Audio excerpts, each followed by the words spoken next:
Woo, what a journey to be a Cloud9 fan.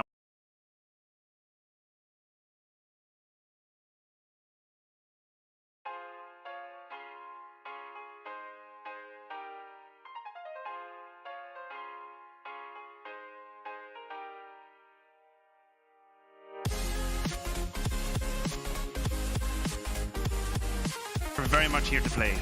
This team has had so many ups and downs. The online era was so kind to them, but we've seen them and their fall from grace at the major, losing to an Imperial team in an embarrassing fashion. Wrong veto as well. Exactly, and they messed up their own veto in the major. So many things that just felt like I couldn't believe in this team anymore, but they picked themselves up by their bootstraps, Trace. Yeah, they definitely did. Axile is going to be one of those that we talk about more often than not this day, if I had to guess, Maniac. I'll give him all the flowers in the world, but quickly, I want to give a shout out to Nafany, right, as an IGL. You have to think about the kind of pressure he has on his shoulder when his roster isn't delivering to the extent we would hope for. Here, he's been overperforming massively. You have so many maps in your head, the 2 overpasses he plays, the last Ancient as well, where he just shows up, he takes charges on the CT side, he's decisive, he's incisive. This man's been leading by example. And you know, I look at you, Maui, and I think about a guy like Shiro, maybe what he's brought here within the playoffs itself. Shiro has also just stepped up his game, elevated his style, evolved it. He's actually gone from this passive opper to this guy that now takes fights early. He's aggressive, he's explosive, he's doing things that he needs to do on the T side for Cloud9. It's all right. I'm sorry. For Cloud9 to actually... It's all right, it's all right. For Cloud9 to have an even greater chance. You think he's going to do it in the grand final? I think a lot of people have that questions in their mind. Now, is Shiro going to show up in the grand final? Are we going to see passive Shiro, or are we going to see the man just put him on the table? Well, and that all kind of speaks to the testament that he's getting out in front of, right? So it's going to be one of those where we have to sit back and kind of idly wait for it to happen. Axile, though, numbers speaking for themselves, especially the later we got into this tournament. Axile also he's an MVP frontrunner right now. He is, This guy has been delivering on all the fronts that he needs to. The game against FaZe was a career-defining performance for him. God. Absolutely blew them out of the server. The 1v3 on Mirage sticks in my mind. It has been burned and etched into my mind. That's a graffiti moment if this is a major. I mean, what he is doing right now is showing that the stadium jitters are gone. Yeah, they were gone, and they have been here for a while. I mean, personally, I was getting desperate looking at Axile not being able to deliver the Counter-Strike that I knew he could. Here is the best rifle in this event, in this arena right here. That's not up to debate. If Axile shows up and kind of displays the same Counter-Strike he's been this week, I don't see who can stop him. I think his power, I think the penetration power he's got on T-side is just unmatched right now. Yeah, and you know, Maui, for a team like Cloud9, you got a guy like Groove behind him. What's he bring? Groove has been a centering force for this roster. He's a guy that when they release their comm videos, he's the one that's always saying, guys, calm down, we got this. But in an arena, he's the one that's calling the timeouts, making sure that they stay focused, Maniac. The guy that's right there when things get out of hand, when the plan doesn't go accordingly, he comes up with that second, the contingency. And he's got such an important role. He really truly does. I ran into him yesterday by the elevator. We were talking a little bit about it, and he kind of led me into his world as bringing this group of rookies, right? Because we can put Hobby on the side for just a second. He's been around the block. He's won a major. Think about the other 4. They're kind of discovering what's happening here. Still, very young age for them to be on the big stage, to be under the spotlight, to display their Counter-Strike. Man, we had to give them the time, and I think he was instrumental in doing so. Yeah, he's definitely a part of it. Influential, instrumental, anything that you can think of. There is no I in team, but there is a Groove waiting to give us a few words before this started. We're getting to speak to Groove, the coach of Cloud9, and the thing I want to start with here is the crowd is on your side, and I want to see how much of a benefit you find that is for the team. Yeah, finally we feel full support, and to be honest, that is why this important, especially this event, especially important for us, because we called it our new hometown arena. So people from all over US come to Dallas to support us, and we are really excited. Yeah, boys feel it. Yeah, really. They definitely do. And me and you have spoken in the past about stage experience. What is different this time around other than the crowd? Is there anything else you did especially to make sure they can do well? Yeah, of course. When whole crowd supports you, it's really cool. Also, it's already our, I guess, 3rd tournament behind the crowd. And now it's easier a little bit because all guys already have enough experience. Yeah. And do you consider yourself as the heavy favorites because you don't have a standing, you know, Ence, they're playing without their full roster? So all I can say, Ence, even with the stand-in, looks solid. They beat a lot of great team here. So we just don't think about the stand-in. We just full focus, because if we just have a look this year, Ence is one of the best team now. So yeah, it will be crazy match, I hope, and it will be best of 5. It will be. It's going to be a good one. Groove, thank you very much, and good luck. Thank you. Oh man, this place has got Cloud9 written all over. I'm just looking around in Dallas and there's just so many damn Cloud9 fans. Oh boy. What I know what Cloud9 fans and Ence fans have alike, and that's wanting to know what the map veto is. So, in a best of 5, we're going to get rid of 2, and then we're going to play 5. Here's what the stats look like between the 2 teams. Yeah, it's just going to be a bit of a cold shower for the Ence fans around the world, because there is a fact that cannot be ignored. The idea that Nuke won't be played in this best of 5. It had been the map that got us so excited about Snacks. They played it 3 times. He obviously went on and had a bender of a game. It won't be played here. Nuke will be removed unless Cloud9 do something I can't explain. Yeah, Maui, Inferno, is that going too? That's gone too. It's gone. That is what Ence has been perma-banning out, and I really think that for this BO5, it's about getting your best ones out there first. That's what they have to identify at this point, and I think that this is a little bit tricky for both of these teams, Well, it's going to be complicated. We have the veto rolling over right now, Trace. As we talked about the Inferno, the nukes being out, I think it's a point that we need to harp on as well. The fact that Cloud9 will be favored. What's going on? I just happened to read one of those signs, and that guy didn't hold any punches, did he? Mirage, first map of the series, Cloud9 starting on the T side again? I mean, possibly. They've done it in the past. It's working. Here we go. Oh, yeah. Look, Overpass picks coming in for Cloud9. Now, to me, the orders of the map don't exactly matter, because I don't see the punish for Ence. I mean, Mirage is a decent map. Yeah. Not the best. Fans have been loving Ancient. I'm glad we're going to get it. They do. It's a guarantee now. That's and now nice. we're going to see Snacks in that cave position as well. See if he can pull a rain on that. Okay, possible Dust 2 decider to end it all. If anything, Maui, I'm a little bit surprised that Vertigo is so down the list. I thought potentially Cloud9 would try to bring it up first instead of Overpass to start things off. I think both of the teams do really like it, but it's almost like they kind of baited each other to pick it so they could start on that CT side of things. Yeah, but that's going to be a great show for the audience here. I think everybody has been so hyped about these Ancient games. I'm loving it. I'm loving it. We got the veto. We've got just about every component that we need. We've got Dallas making noise early in the morning. A little bit of a grand final. We go to a break. We come back and we get this party started. Ence versus Cloud9 when we return.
to protect your soul.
We can limit the amount of deaths that we give to them while they kind of lurk around the map.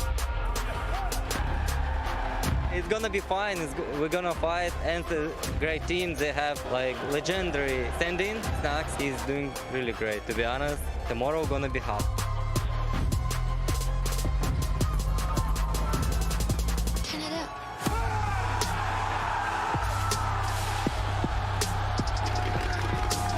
Time giving them chances. This time Ence are not letting anything slip. Snappy gets the double.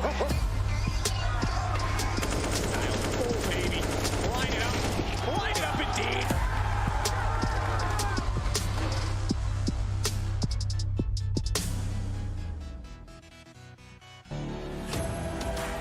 It's a grand final featuring Ence and Cloud9 in the spiritual home of Counter-Strike, and no better time for it than the here and the now. The Intel Extreme Masters Dallas is coming to a conclusion today, and one of these teams is going to be a champ maniac. Yes, you are absolutely correct, Trace. One of these teams is the trophy. Do you want to know who I got? Who you got? I got Cloud9. Of course you do. Maui? I got Cloud9 because of freedom and America. America. All right, well, that's Maui Snake, and I'm impartial because I'm the host. So, anyways, let's go ahead and get into this opening ceremony brought to you by the U.S. Air Force.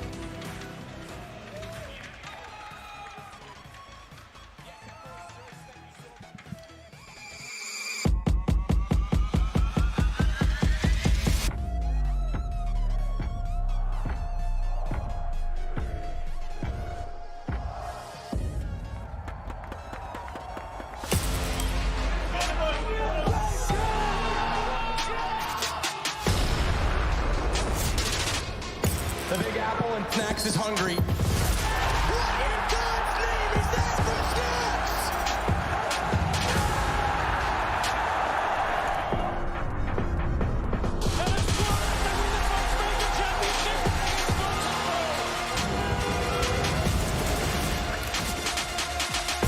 Stewie's on his side, but look at it twice. Cloud9 are your easy major champions.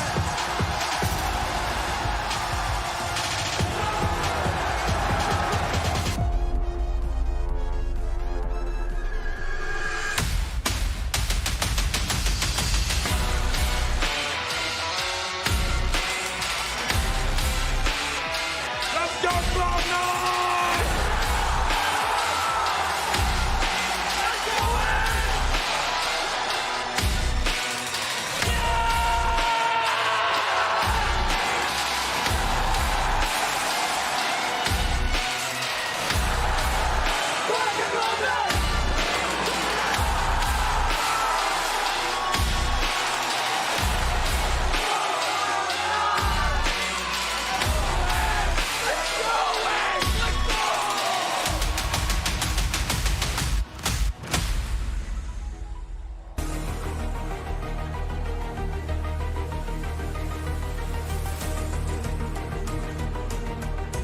Dallas, it is time for our grand final. Cloud9 taking on Ence. Certainly a match that many may have not expected, but this is where we stand today. Now, Ence, they've come through further than they would have expected. When I spoke to Snappy at the beginning of the tournament, he was hoping just to make it to playoffs. But even with a stand-in, they are here in the grand final, facing their ultimate test against Cloud9. Will they be able to lift the trophy today? We're about to find out. Dallas, Counter-Strike fans around the world, make some noise for Ence!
Their opponents feasted on FaZe and Big and got further than they've ever have at an arena. We started to worry about Cloud9 and what they could achieve. The online success was not coming through when we reached these playoff stages, but they're here now, ready to try and take their first big trophy on the stage. They're calling this their home arena from the support you guys have given them.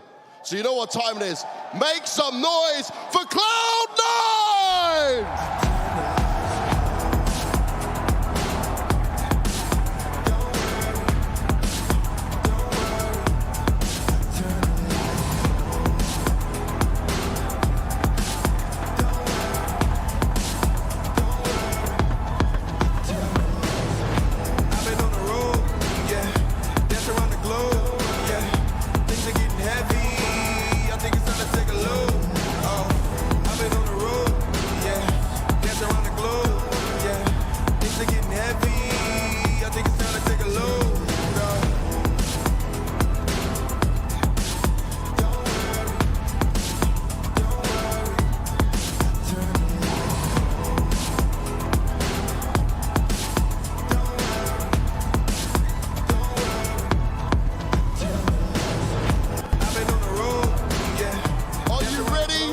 Grand final. Dallas, I can't hear you. We have waited 3 long years for Counter-Strike to be back in North America, and I expect you guys to make some noise. We're going into a best of 5. Dallas, one last time. Let's get it on.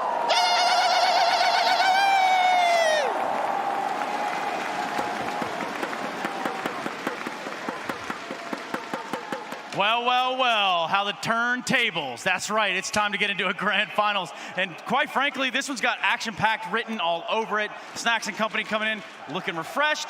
Cloud9, big smiles across the board. Not something that we've always seen from them. And now it's time to put up or shut up, Maui. It is such a great contrast in the styles that these two teams play on top of that, Trace.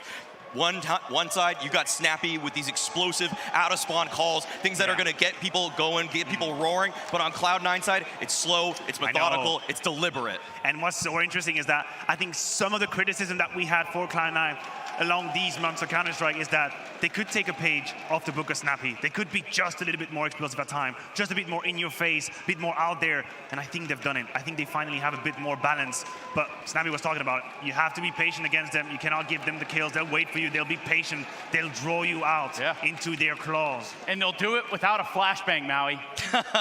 Actually, don't trigger him. No, I gotta say, one thing that Cloud9 have changed at this event is they are flashing better. In the playoffs, if you just took the playoffs, it would be their best best flashing event almost in the history of this lineup. They are using much more utility well, and I really think that it's helping them get to good starts. It's taking the pressure off the shoulders of some of these players, and I think that's everything that this lineup needed, so they don't have to just jiggle into every angle. I think that Nafany has pivoted. There's been, dare I say it, a paradigm shift. A paradigm shift? No My, way! oh my. We're using the big words. Yes, we are. Almost as big as this veto. Obviously, we get 3 maps out of this. And the odds of being 5, I don't know. I just got a sneaking sensation that might be it. I'm just going to put it out there. We're not getting only 3 maps. There's no way. We save. We're not getting only 3 maps. We're getting 4 minimum. Minimum. Take it to the bank. This got 5 written all over it. It does. But Maui, you know, the longer this series goes on, which one of these lines are going to be hold on to this sort of momentum that comes with the grand final? What I think, honestly, is that Cloud9 need to be winning early in this one because the style that they played put so much pressure on their players, whereas Snappy, everybody's drilled. They got their playbook. They'll always be able to fall back on that. But Cloud9, once the pressure mounts, we've seen them crumble in the past. We've seen in the biggest moments that they've had a hard time getting over that finish line. Look, I'm not saying you're wrong, but I think that there's a story that's untalked as well, is that these players on Ence, most of them have little to no experience being on the stage for a grand final like this. Sure, there is a grand final during Pro League, but we all know that was a studio event, much different than what we have right now. So I believe there are still questions to what kind of Ence we're gonna see show up. But lucky for them, they got freaking Snacks next to them. I think he's the man that just eases you into the event, eases you into the moment, helps you seize that opportunity, take the best out of it, leave the worst out. And, you know, for Snacks, we just saw him cleaning his hands, but I'm not entirely sure why. Maui's about to get him dirty again, isn't he? Yeah, he's gonna do so much to make this a living hell for the Cloud9 players. This guy has been so tricky, he's so sneaky, he's a conniving player, and he's still just so exciting. It's fireworks. It's fireworks on the 4th of July, Maniac. I know. So what a treat for Snappy to just be able to plug it in instantly. And look, this is a grand final. It's gonna get dirty. It's gonna get dirty. It's gonna get weird. Mistakes will be made. But can you hold your nerves? Can you deal with the bullshit that's about to happen? Because that's part of it. That's part of a grand final, Trace. Rounds don't make sense. You lose stupid clutches. Someone misses a shot. Who can actually keep their head in the game? Yeah, you know, the idea of nerves. I mean, an arena full of people that came out here for an 11 a.m. best of 5. It's already getting kind of rowdy down here on the floor, but I'm thinking that maybe sections 20, 19, 18, 17, all the way down to 13, they do it a little better at the top, right, guys? And the nosebleeds are killing it here. Oh, yeah, absolutely are. Now, of course, with the confines of a grand final, you got to think about endurance, right? We talk about nerves, we talk about being tested, but you guys thought you were sweaty up there. Imagine how they're feeling on the stage. Yeah, it's going to be quite an exercise. I mean, hell, I'm sweating already. We haven't even played 1 map. So it's going to be hot. It's going to be hot for these players. What's great is that both squads actually have a best of 5 experience already. It's not the first time they're doing it. Of course, on the side of Cloud9, that barn burner against Entropic, that was during V4 for Ence. They got cut short by FaZe during Pro League. So they know how it is. They've been there. They've been in a best of 5. Yeah, they have done it. A best of 5. Dallas, make a little noise if you want the game to start. Well, good, because that's what the hell we're going to do. We're talking about Mirage, Overpass, Ancient, Vertigo, Dust 2 in a grand final featuring Ence and Cloud9. The story told by Moses and Sadakis. And what a story it has been so far. Cloud9 finally having a home arena to play in front of despite being on the other side of the world. But they go against Ence, a team with steady improvement, and a man called Snacks standing behind them. We've got everything other than Inferno and Nuke. We play all 5 of the rest, and we start right here on Mirage. And we start right here with the duel. He's getting aggressive right out of the gate. Madden's going to have a chance. Axile turn to the corner. This is everything to start. Axile backs away. A little bit of an engagement. Stalemate for the moment. Madden going to step up. He's going to swing. The dualies get the kill. Axile falls, and that's the lurk. Now towards the A-bomb site.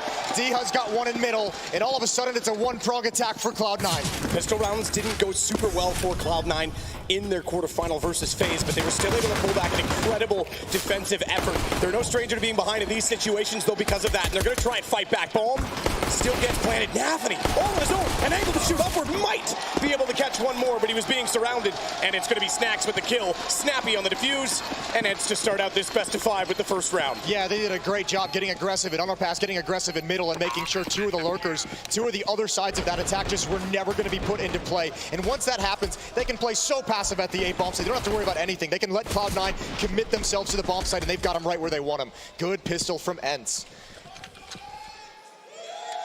Plant, though, is going to help Cloud9 moving forward. An extra $800 infused across the team. They can buy here if they want. We're going to get a small, slight tech delay, as you can see. Snacks talking through a sound issue. Yep, sounds like, yeah, something about levels. He's certainly letting the admins know that there's some sort of issue and feedback, so they'll get that covered off, make sure that everything's fine.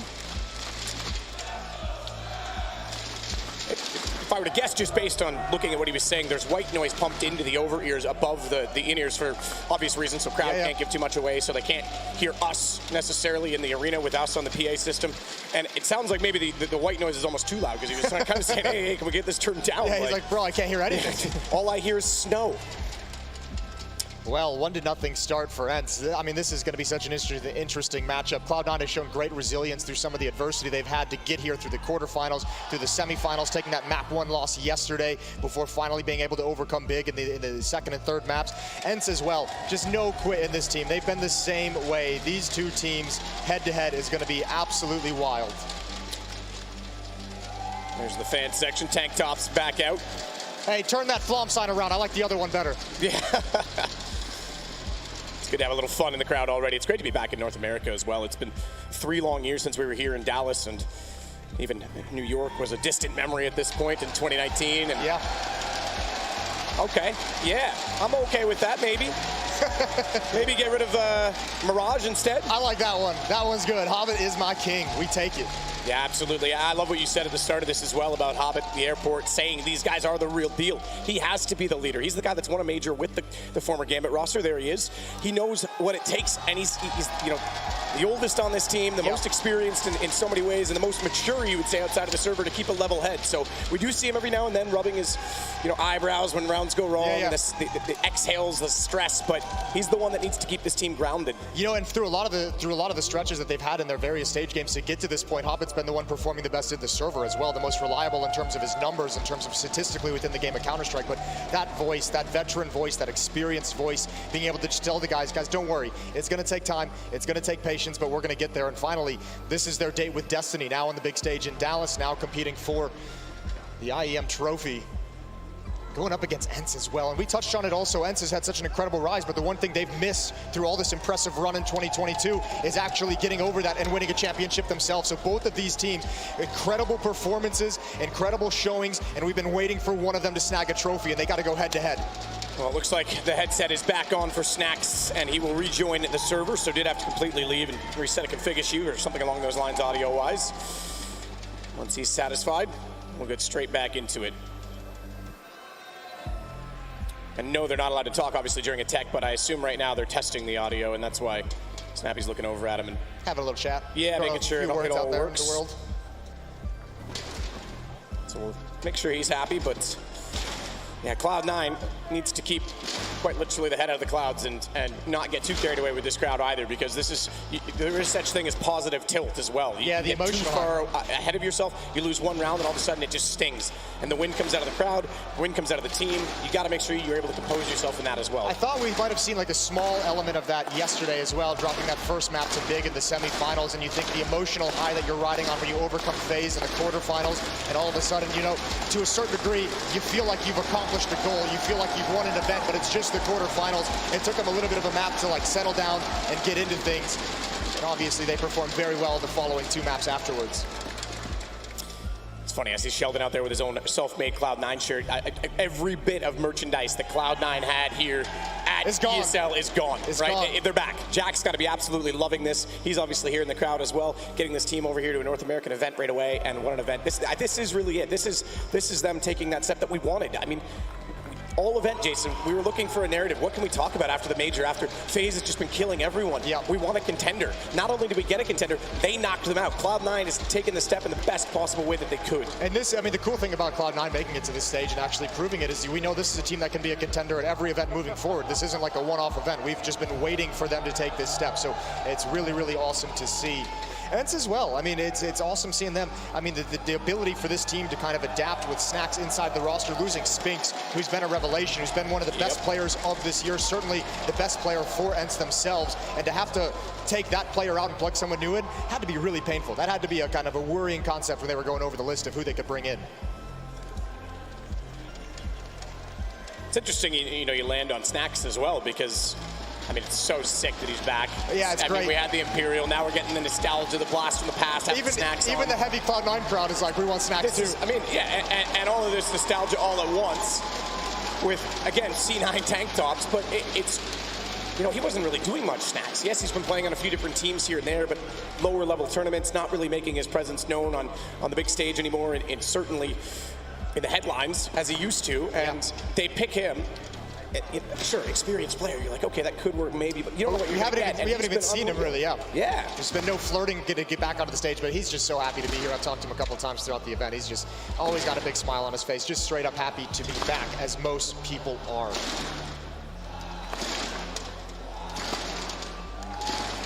Yes, Dallas. Get it going, baby. Warm it up.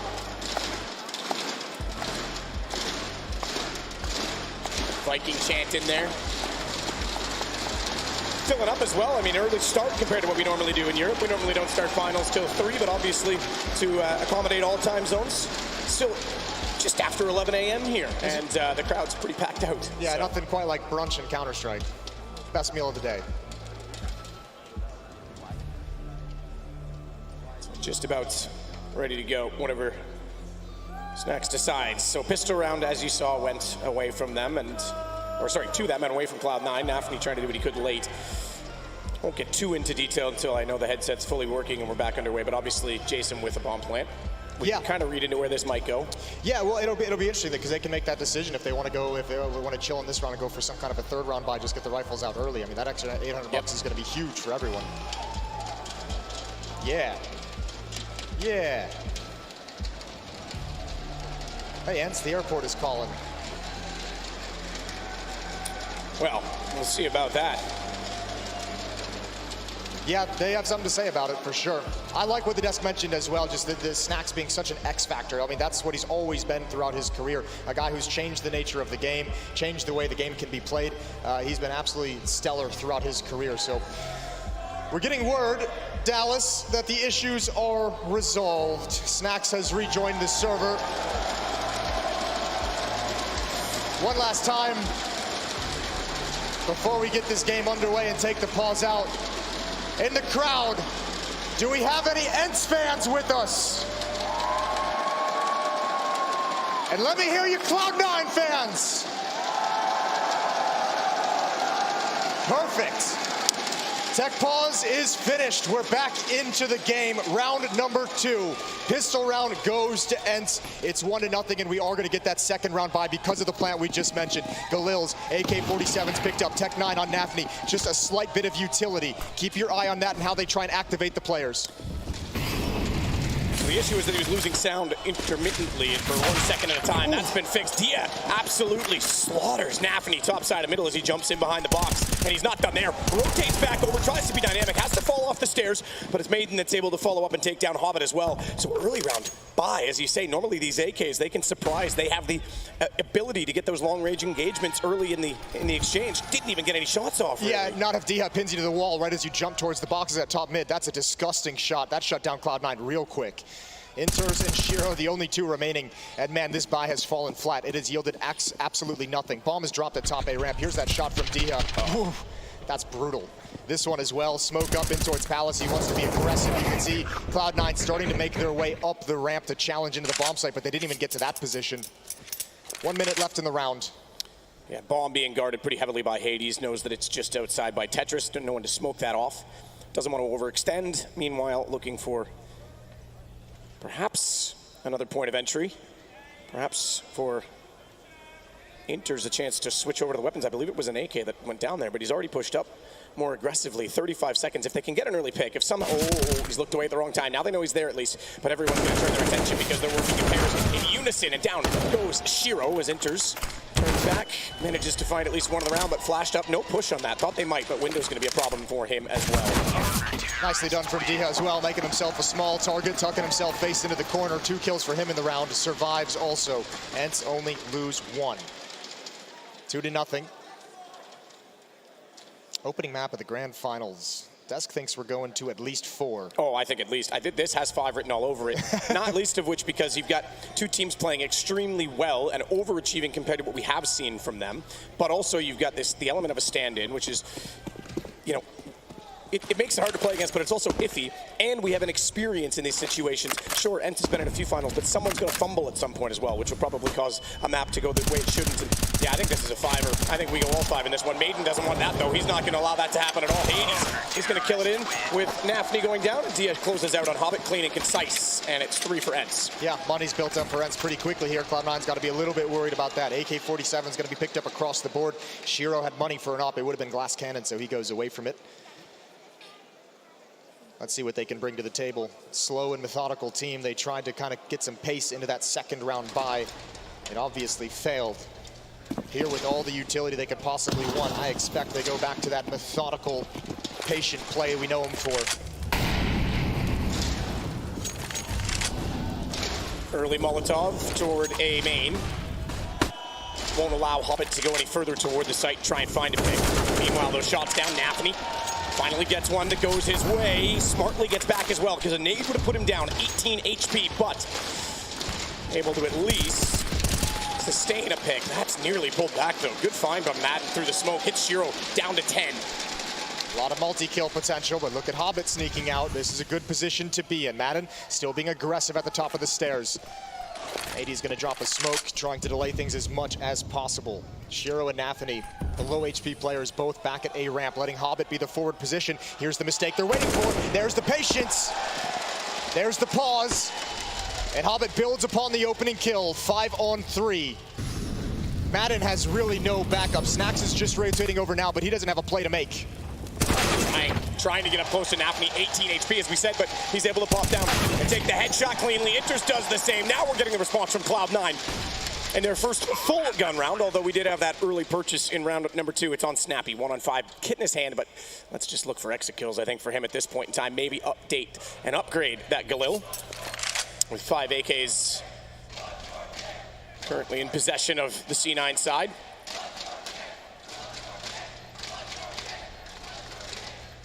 It's not going to happen, I don't think.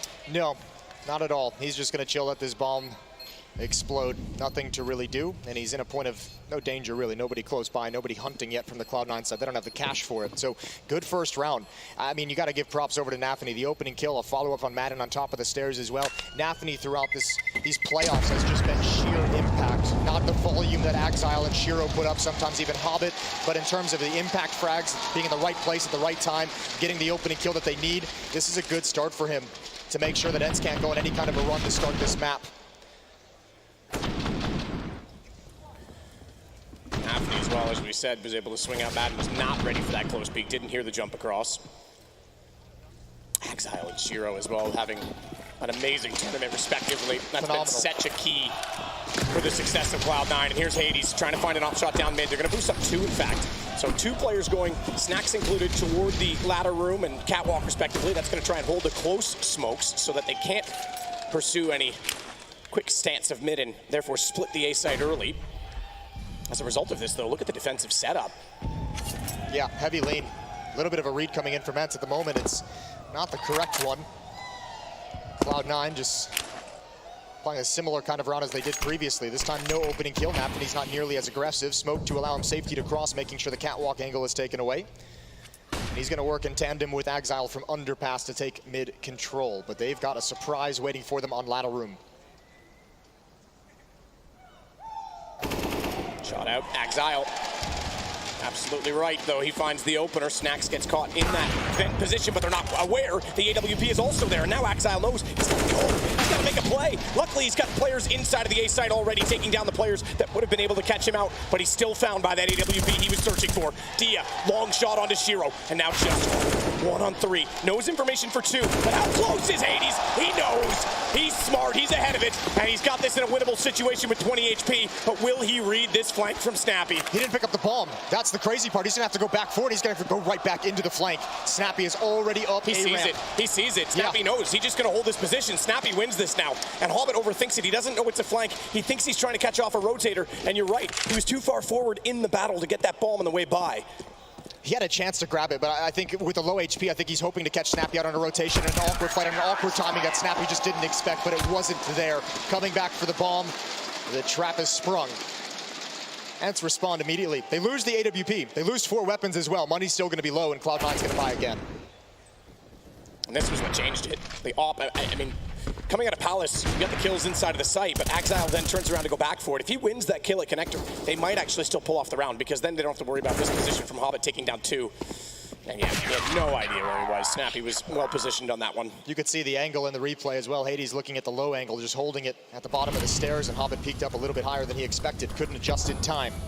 Similar kind of opening again. Nafny and Exile towards middle, working in tandem to take control. Challenge at A ramp. That's against an op, and Hobbit's going to be punished. Nafny needs a rebuttal, but he doesn't have it in him.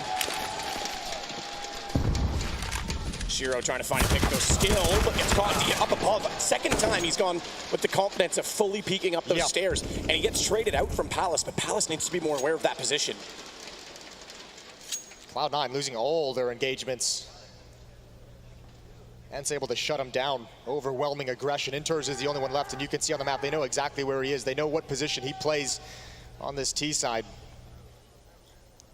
1 versus 4. Ence looking to have a really, really nice start to Mirage, a really nice start to these grand finals. They didn't spot each other. I think Inters has an idea. Ooh, Snax doesn't want to mess with it. He's going to peek back up. Oh, the worst game imaginable. You hate this. Snax is going to win it. 5-1. So a 71% win rate for Cloud9 on Mirage. Only 7 maps played, though. There we go. At least he's creative. But 55% on 20 maps for Ence, and it's their pick in this series, and so far it shows. CT sides have definitely been the strength, in my opinion, for Cloud9 in these playoffs. But that doesn't excuse them not getting rounds now, so they're going to have to pull this together soon, early in the half, and it's a timeout called as a result of that. Makes sense as well. Groove wants to have a conversation. Getting the boys to calm down, stop being stressed.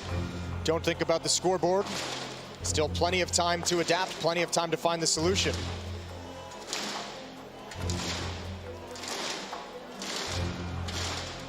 That solution might be run and gun. Light investment into the round. Light investment, but a dangerous one. 5 Tech-9s. Plenty of utility. And everyone from Cloud9 lining up outside the A-bomb site. Set play coming in as well. Madden's in trouble. Yeah, he might be. Hades flashed off, didn't see the first one cross either, but he's certainly not going to move.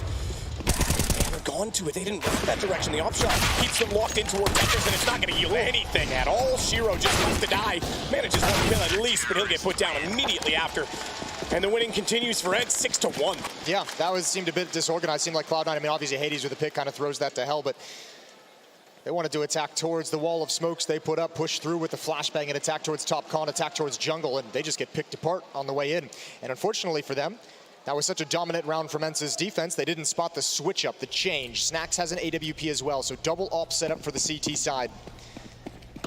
Ence feeling real confident. Snax over towards the B-bomb site with his op. Obviously, we've seen Hades be very mobile towards window, towards ladder room, and we've seen him at the A-bomb site a couple times as well.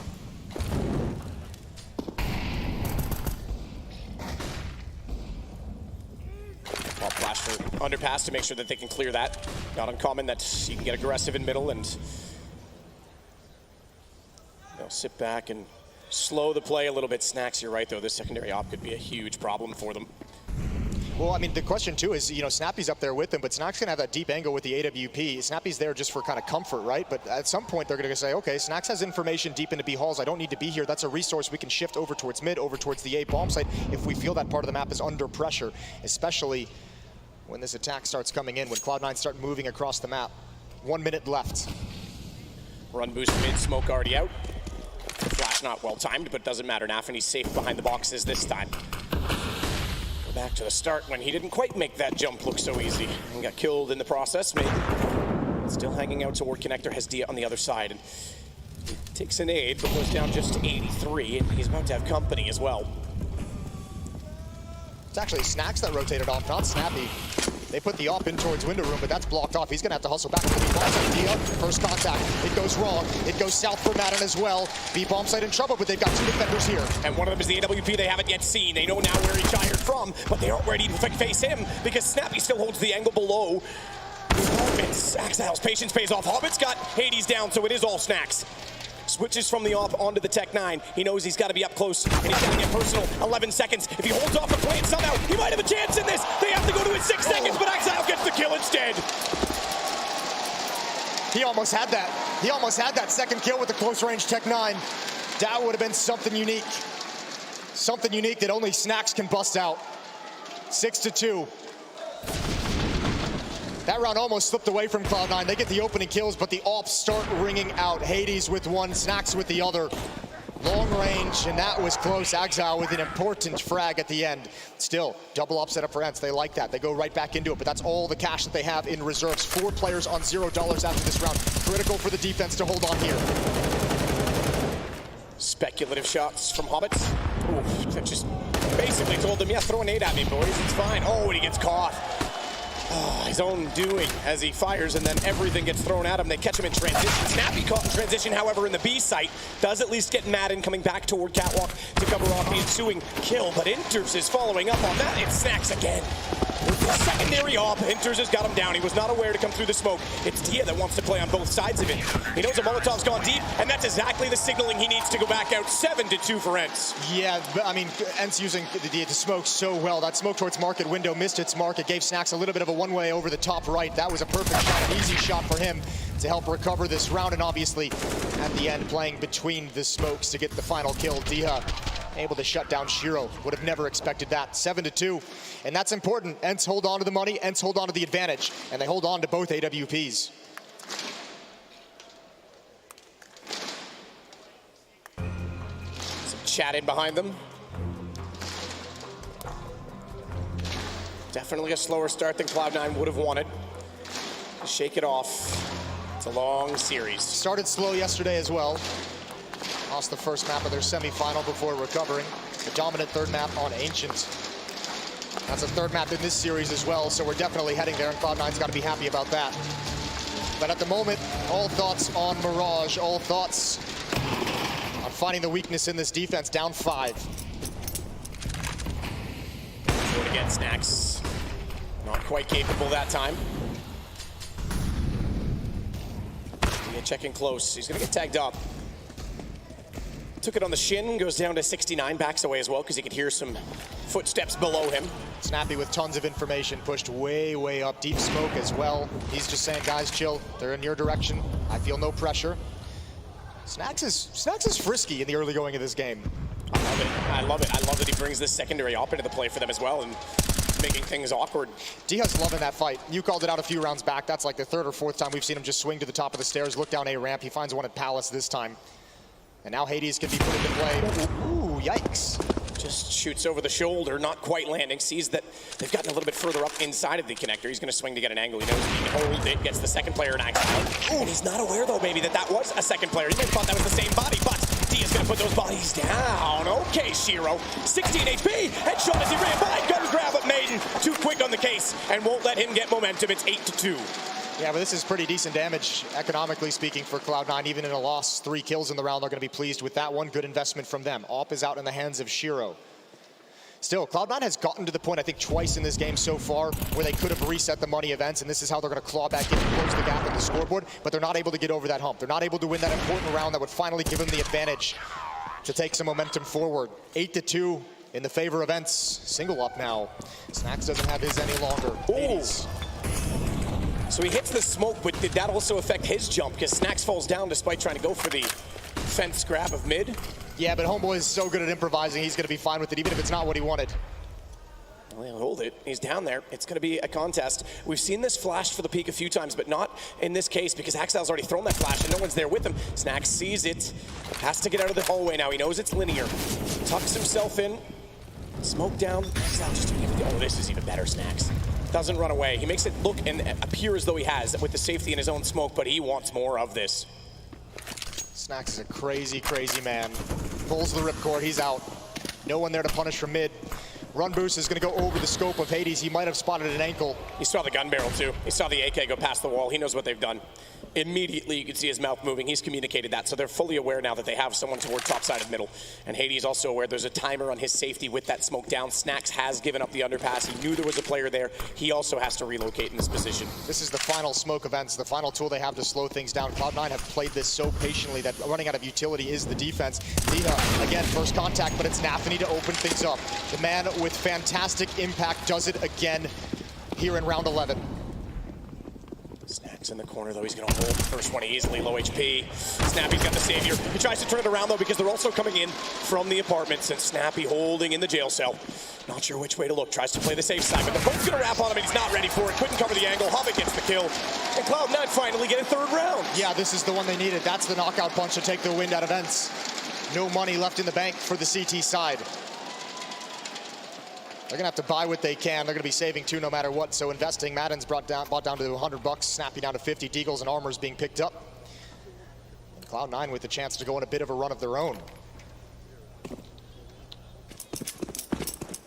Cloud9 yet to string 2 rounds together. This should be the first time they can pull it off. And Shiro knows it, knows he's got an advantage, and he's already peeking up into that A bomb site. He wants to see information. This is a long time for the op to be in position. Enters, he's gonna cover an AK-47 as it moves forward to take space. Hades rotating back around as well.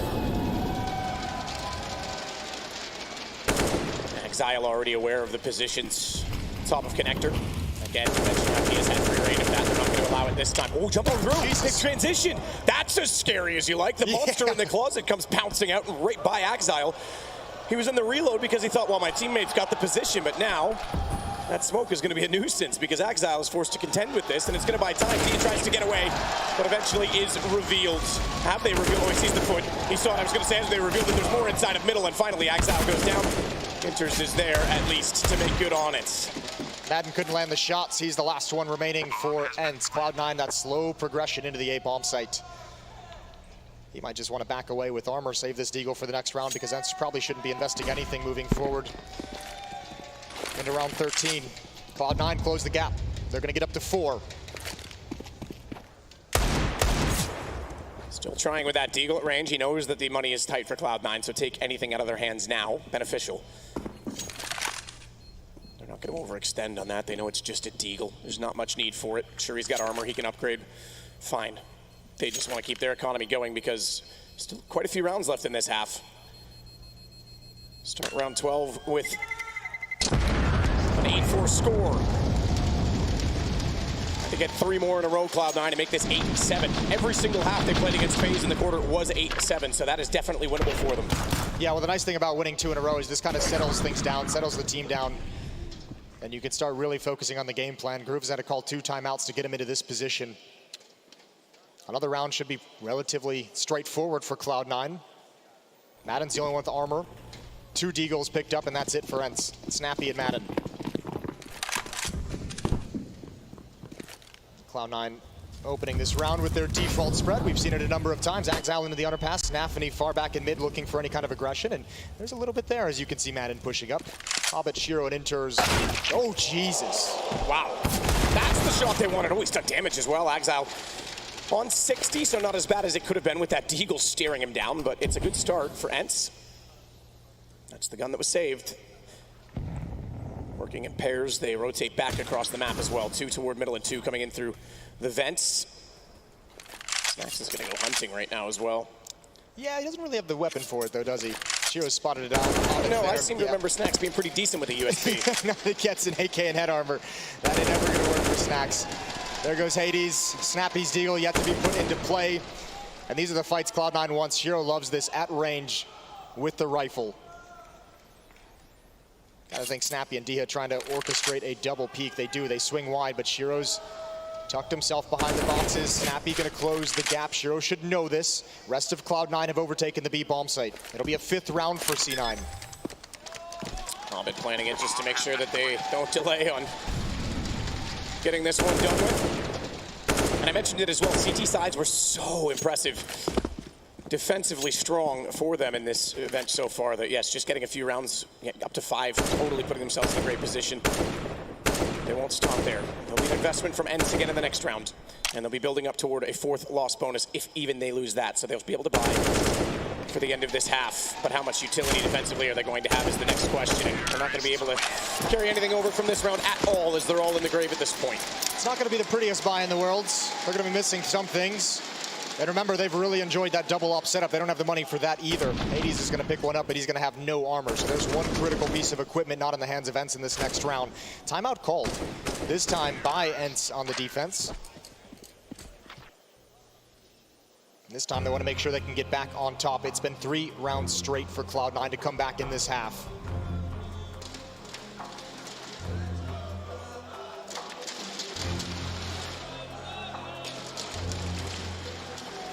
First timeout called by Ence.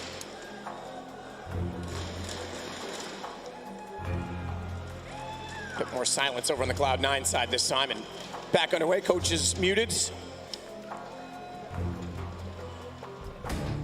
And here we go.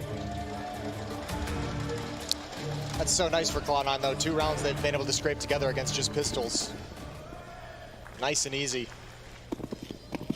1 kit on Snacks. And again, he wants to be aggressive. This time, no smoke slows him down. Pushing up. Ooh, a boost up. Snacks knows there's 2. He's got Diha here with him. But they don't turn the corner. Not yet, at least. What a day for Polish Counter-Strike as well, having 3 polls in this final. Yeah. And interestingly enough, not one player on the stage has won an IEM event. That includes Snacks, because the outliers kind of in 2014 was an EMS. Good play from Maiden to take the opening pick, so good damage done, getting more aggressive toward A main than we've seen so far in this map. This is an old school mid setup that we don't see too frequently. Off from Hades and connector towards top mid, but Diha's going to be the first one with contact. He's got that with ease. There's Hades protecting the stack. Exile pops up. This is huge, but Snacks is there. Too many bodies for Ence. Yeah, that's the key, is they trade it back right away, because Exile really just needed to watch the underpass position. With Snacks above, he could have watched top middle instead, but either way, they'll get away with it. Yeah, that's dirty. And that's, I mean, that's a setup that's just designed to bust up the default of Cloud9, and it did its job just perfectly out of the timeout. Good call from Snappy and Saw. Nafany, the last one left, just lurking at the moment, seeing what he can find. Nafany at the anticipation, but looked away. The nade's going to do it. See you later. Bye-bye, Hades. Take a timeout. See you in the next round. And that's concise as well, which means 100 HP still for Nafany. Oh, he wasn't anticipating 2 to still be there. Gets caught in transition. That's great for Ence. Out of the timeout, a very, very strong round. 3 players survive. They pick up the AWP. So that round a little bit desperate in terms of their utility, which is why they probably go into that mid stack, because they don't have the nades to slow things down. So they want to play in your face. This works wonderfully. Everything as designed. Hades protecting the 2 players pushed up. And now in this final round of the first half of the grand finals, Ence's buy is very strong. Flush with utility now. So it's a brawl for the final round of the half. Double-digit potential for Ence already, and Hades gets quick this time. Underpass AWP. Take that nade and stuff at the AWP with the opener and an Exile. Ooh. That's a lot of damage for him to take. Oh no, that push is not necessary from that, and they had the man advantage, but Hades is going to give it right back to him. Double kill for the op of Ence. You're absolutely right, though. That push, you got the man advantage, you give it away. The setup is leaning toward middle right now, and there's no one at the extremities of the A site. Toward jungle, yes, but that's easily smoked off. So the rotation from B would have to go all that direction if they have to go to a retake situation on that side. However, they may not need to do that, because they know there was one more toward the apartments. They already killed 1 top middle and in the underpass, so chances are they're posturing on the B site, which is why they were trying to shrink the map and got caught. Directly in the site is Snappy. Flank play, though. This could be huge for Snacks. Yeah, this brings back memories. Tough part is Exile's just so low on HP. I don't know how you make this work. Nafany is going to have to pull something out again. And there's a timer on this, as we saw with Snacks. Pushing up the stairs just now. Exile and Nafany yet to exit and adds. Ooh, I was going to say a freebie. Oh, wow. I was going to say a freebie, but not at all. Snappy inside the site. Nafany low HP. He had to be perfect, and it's just too difficult. Inters is bringing up Catwalk late, but he's got nothing to do. What a reaction shot, but yes, put him low enough, made it easy for his teammate. Enters, though, starts it well, knows where the bomb is. 17 seconds. Anticipating the rotations, but he's got to go for it 17 seconds, and sometimes when you're pushed on the clock, that's the rounds you see heroics arrive. Not this time. 10-5. It's Ence in control after the first half. We'll take a break because when we come back, we'll settle the score in our first map of a potential 5-map series.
Really good on the practice all the time. We also did as a team, so I think we can make it a good run also here with him.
Well, a miracle in mass was what Cloud9 did at the major in Boston, but this time it's going to have to be the dream in Dallas because they are coming from behind early on. A slow start, 10-5, but they go to the side that has favored them the most so far.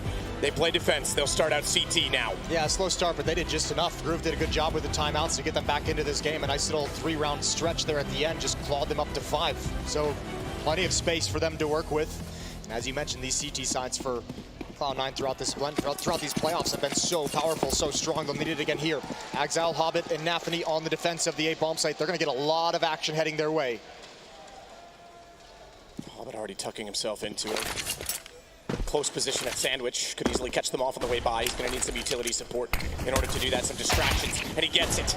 They pull the attention. He goes back out, finds 2, despite having everyone staring him down and no one able to support fire through the smokes afterwards. They want to plant the bomb early.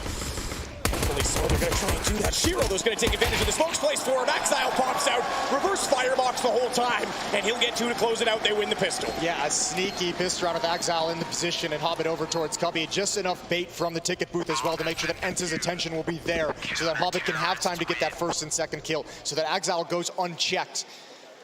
Everything worked perfectly for Cloud9 here. Hobbit with his 2. Second one was nice, and a round he knew he was definitely going to be going down. And Exile with the easiest frags of his life. So 10-6, both teams win the pistol on their CT side.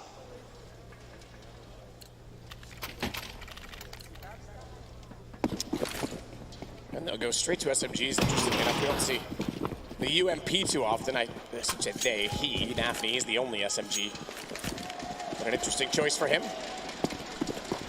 I like it. Let's get all of them. Yeah, why not? Well, second round buy from Ence as well with that plant. 2 Deagles, 2 Galils, and a Tech 9. Slow and spread. Across the map, bomb is still dropped back towards T-spawn. Snacks and Snappy now starting to make their move towards middle. Up on top of the stairs, Hobbit spots presence. Shiro's gonna have a lot of action, but he's got Exile on Catwalk to help him out if he gets into trouble. There's the first, oh, and the second. He's in no trouble. He needs no help. None at all, doubled up. Did the damage before he realized he was even shooting the second player, and then just put the final blow into him, final bullet in that direction. Hades behind the smoke is gonna fade off of this. A minute in the round, but nowhere to go at all. In it as Hobbits, even from range, able to take out Dia. Hades with the Galil. Down in front of him. But 5 to find is not likely, and there's already going to be, as expected when he's stuck inside the cave, a rotation going around behind. Ooh, and up on top. Nafny finds it with the UMP. Gonna swap out to the rifle, to the Galil. Cloud9 within 3. And this time, Ence can't buy. No investment here, no plants. Not enough kills to try and keep up the pressure. They're just gonna have to sit around out. A few Deagles picked up.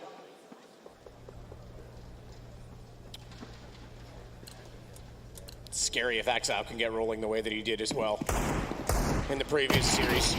Nothing crazy, they're just kind of cruising right now. They're just trucking along.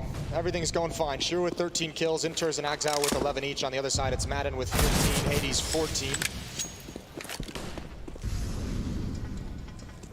Naturally, the team leading has the higher fraggers, but it's pretty even distribution among the teams. Snappy a bit further behind, but Shiro this time, and Nafny will add more to their totals. They get one from Inters as well as he keeps spamming away toward that smoke at the B apartments.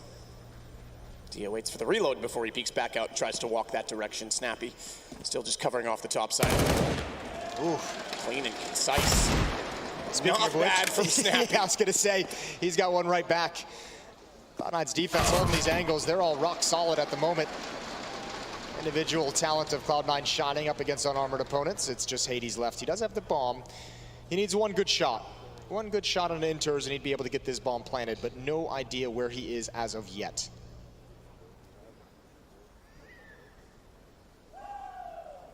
Checking with the Deagle, but lost track of him. You're absolutely right. You step out, make no mistake on the second one as well. That Galil finding 2 kills at B, and it's now a 2-round deficit that Cloud9 needs to make up. No longer are they half the rounds back, but the guns come out, and Ence can try and respond right now. Yeah, this is the big one. Let's see what Ence comes up with in the T-side. Let's see what the game plan is going to be looking like early on. We know they can adapt, we know they can adjust, but what's plan A? Round number 19. Ence nursing this lead, watching it dwindle. Hades and Madden towards top mid. Snappy throwing out the mid-smoke late. Shiro steps in front of it. Molotov behind him. He might want to evacuate now. It's going to be extinguished by his teammate. A lot of faith in Nafny there. Nade comes, or excuse me, flashbang and nade come in. So Shiro getting shut down, but holding his angle until he's completely blinded. That's going to give Snappy the space to move forward. By connector with the smoke still down. Drive-by shots as he does so. It's Exile though that holds. Maiden falls first. So the gun round going well for Cloud9 on the start, but they need to reposition on this because there could be a response quickly toward B. Yeah, that was actually an important fight because they were trying to split this B bomb site. Now it's on. Exile's going to hold that as well with the kill on Catwalk on the Madden. He's able to fall back and actually support his teammate in the B bomb site itself. Smartly done as well for Inters to get that information early enough because Exile could have easily gone back to Cat or rotated off toward A if there was no one there. He was already in transition, having won his respective duel. They'll slow it down on Ed's side. Need a pick now if they want any chance back into this round. Snacks will get it, but not for free. It comes at the cost of 90 HP. Now they're still looking for a chance. He's spotted. But they also now that Snappy is in the mid window and got up there silently as well. So is there a boost? Are they looking for the second player? Yeah, I mean, Snappy's just at least pulled them in this direction. He's making them have eyes on middle. Shiro has even rotated back into market, so back towards the B bomb site we go. Snacks with that low HP might move out first to give away the location of the defenders. Shiro has just come back. The perfect moment, perfect shot as well. Does mean he has to rebolt that AWP though. It allows the cross, but they're ready to cut that off with doubling up inside of the site, and even the lurk got shut down in the rotation from CT. If that's the tactic Ence is going to call there, Madden needs to be way more confident swinging off catwalk for that fight. He needs to be way more assertive with that, because Snappy actually got the information. He heard the shot first, he jumped up, saw the presence, and Madden just kind of hesitated around that. A little jiggle peek that gave Axile knowledge of where that fight was going to come from, and it's way too easy for him on defense. 10-9. Within one. DE Airport calling, DE Airstrip. That's actually a map that, there's a throwback to 1.6 days. CS 747. There you go as well, yeah, not bad. Ooh, that gap. Axile wants to take advantage, needs to be careful. Doesn't get caught out by a secondary peek, but he'll back off the angle. Here we go, pushes on. He's confirmed his pistols as well, so he's already rotating back over. Doubling up from this catwalk position. They'll drop the bomb down in front of them. That'll give them great vision to hold against the running and the gunning, but not against Snacks' AK. He nearly spun around in time to find Nafany, but Nafany makes his entrance known with a secondary kill on the Maiden, and it's 10-10. Those B hits, when they come out, it's all the opening kills are so critical. I mean, first kills are always important, but certainly if the first two players drop down like that, if Cloud9's able to get the first two kills on defense, there's no real strength in that hit. Nobody can wrap around the bomb site. You can't push forward at all, and it makes it very easy for Nafany. All tied up. A second timeout called by Ence here as they want to talk things over on the T side. They are running flats. 5 rounds straight for Cloud9 to start second half on defense. Yeah, they had a 4-1 run on their respective sides, so this is actually the best start to a half so far, and the momentum certainly is shifting in this game when you go back and consider that it's 7 total in a row now for Cloud9.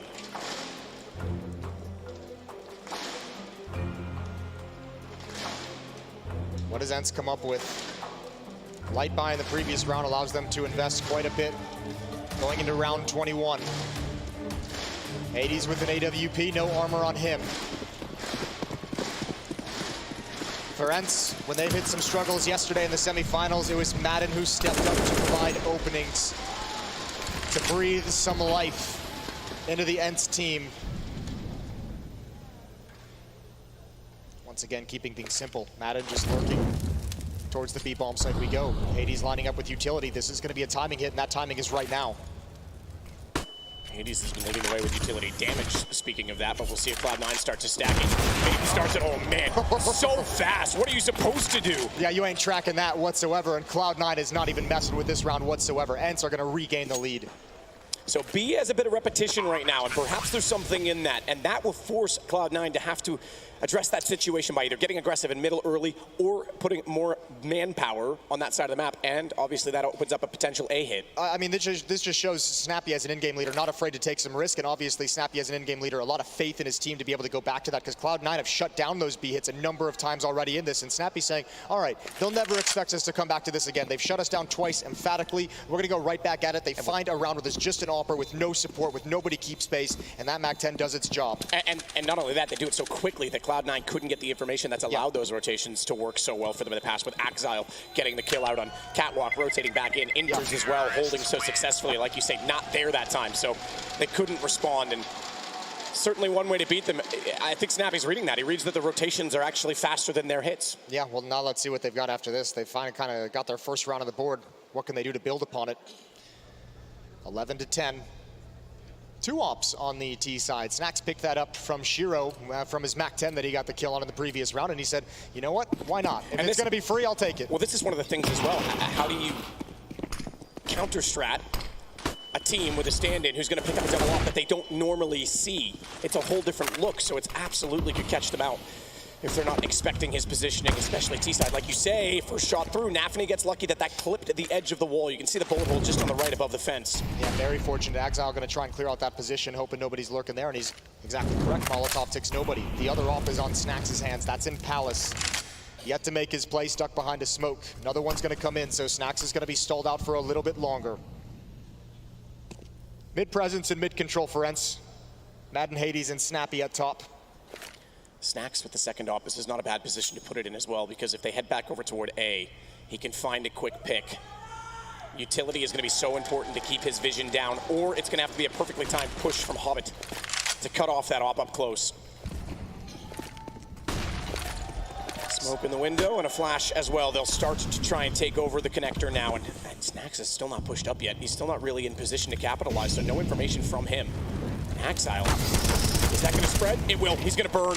He goes down like a lovely Texas barbecue indeed. It's Shiro that has to rotate back off of this. His AWP in play. Where's Snacks? He gets closer, so he's at least holding jungle and telling them they can walk out, but they aren't ready for Shiro's positioning because no one has faced towards CT. He's open to the position though with Snacks. I was going to say needs to strike now. He does exactly that. And Hobbit, the one in the reverse position, was heard the whole time. Snacks knew he rotated that direction. Snappy shuts him down. Bomb is recoverable, and they will go ahead and try and plant that, but Nafany could cut it off. Timing on that smoke. Perfect. Here's him go for it. Does get the lineup just barely on the last shot, and it's going to make it extremely difficult with the 10-second timer now in play. And Snacks is spotted. They know he's rotating back over to it. 6 seconds. He'll hold it for safety, but they'll wrap around. He gets the first, but no time on the second. Haters will stay alive, and we've got an 11-11 score. Whoa. That's so desperate for Cloud9.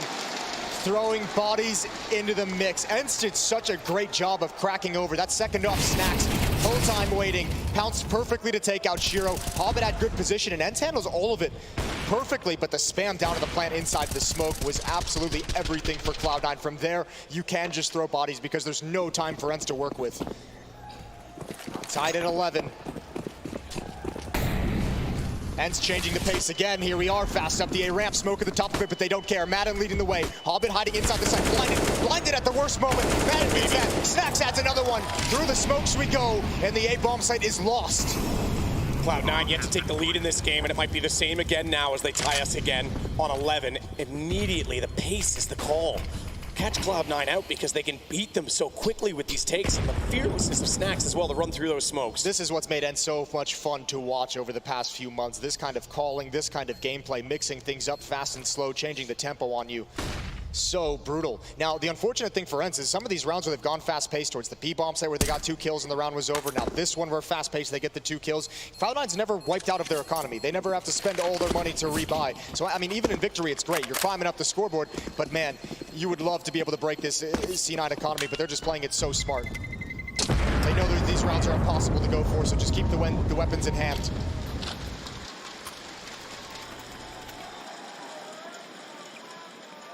It's still tight, and it's still tense between both teams. Economy becomes a massive factor both ways as we get into the late rounds. But Ence with that 1-round lead, that buffer. If you get to 13, break them 14, they're in the better position just as quickly as that. So, need to be responding here from Cloud9. Yeah, we're just ripping through the round quickly here. Yeah. Playing it back. Time lapse. Timeout called again.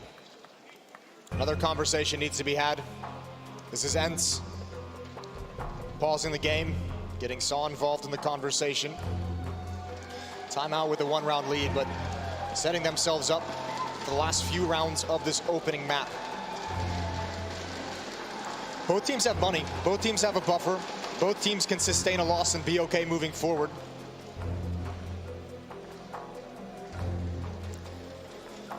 Lots of support, obviously. The new Cloud9 merch. It's Snacks. It's going to start it off again.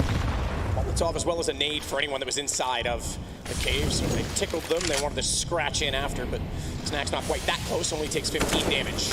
He's not done there either. He's got Hobbit through his smoke. Meanwhile, Shiro does respond, but he's not going to be... Oh, out of the woods yet. He didn't see him. He jumped straight into the AWP, and Shiro gets lucky to get away with pulling that gun and getting it ready in time. That Molotov's not nearly as deep as Shiro would have liked. He's got to be cautious on the fallback, but he is going to get away. Well done from Cloud9. Aggression to throw in some chaos into the Ence attack. They've got a 1-man advantage. Oh, and Shiro and Axile can work together so well. Axile's going to be coming up the stairs at the perfect time. If Shiro can just spot it out, timing is everything. He's looked off. He's looked off on it. The timing was in his favor, but then as soon as he backs away, my God. Oh, but he still doesn't know. He didn't call it. He didn't call it. He does turn around and get both. Never mind the flank. Axile was there, but they didn't know. They almost got both caught off by looking the wrong direction, but instead Shiro has an excellent round on his hands right now. 4 kills for him. Maiden, the last left, is at the top of middle with 46 seconds left. That's an incredible transfer in a situation where you had no idea what was going on. He wasn't prepared for that whatsoever. They're going to let him go. They're going to let him hunt this down.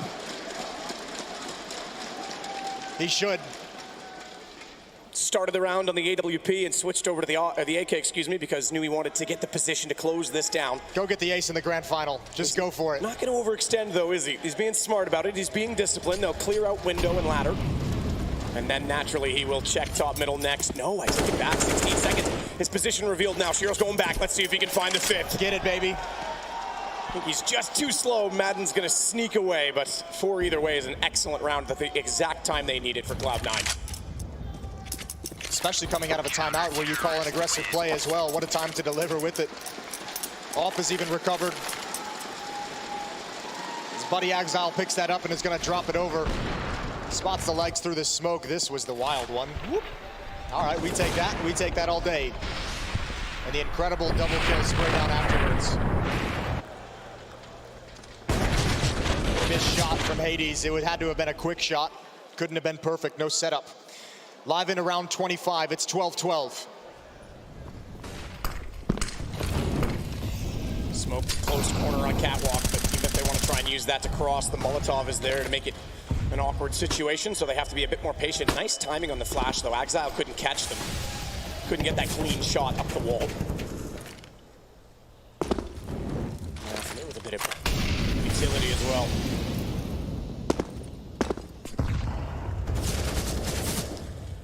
Hobbit's having more utility damage his total so far in this game. Look at Snax. Snax is already challenging. Inter's in a little bit of a duel here. I don't think he realizes it. Exile's going to be coming off catwalk as well. Snax just looking for the mistake, looking for someone to slide into his crosshair. Ooh, but he's punished from catwalk. The other angle. Snax trying to create an opportunity. 5-on-4 for Cloud9's defense. They've been so good in this half. 7-2 run for Cloud9 since we switched sides. And Shiro leading the way after that incredible 4K in the last round as well on 21. Snax, interestingly, on 18, tied with Maiden. So the stand-in stepping up as always. We see it so much that they're just given that freedom to play, and Snax is such a good player with freedom. Yeah, I was going to say, you're ever going to give anyone just complete freedom, carte blanche to do whatever he wants, it's Snax. Let him go be that X factor. This setup is going to be so difficult to bust. Inter's holding. Utility waits to line up the shot and pops out to get the second as well. Free Fire knows they're there on the angle, but Maiden gets it back instead. And they got the bomb inside of the site, but they haven't recovered it yet. And that puts Anthony closer, but not aware that Maiden had snuck around and past the mouth of the catwalk. Hobbit back in position, though, and Shiro's up. Does he get there in time? Sees it, clips it through the edge of the pillar, but not down. He'll go to safety, but needs to be aware of nades. Fortunately for his sake, there's no nades to be thrown, and Hobbit catches out Madden. It should be a pretty clean, cut, concise round, but Hades not done yet. That 5 HP might be enough on an AK if he can play out the time. If he can bait out Hobbit, but Hobbit sits and waits. And it's Cloud9 now with their first lead in the game, and it's late, 13-12. The veteran, the experience, the guy they've relied on this whole way. What a 1v1 from Hobbit, just sitting and wait. Let Hades make his play.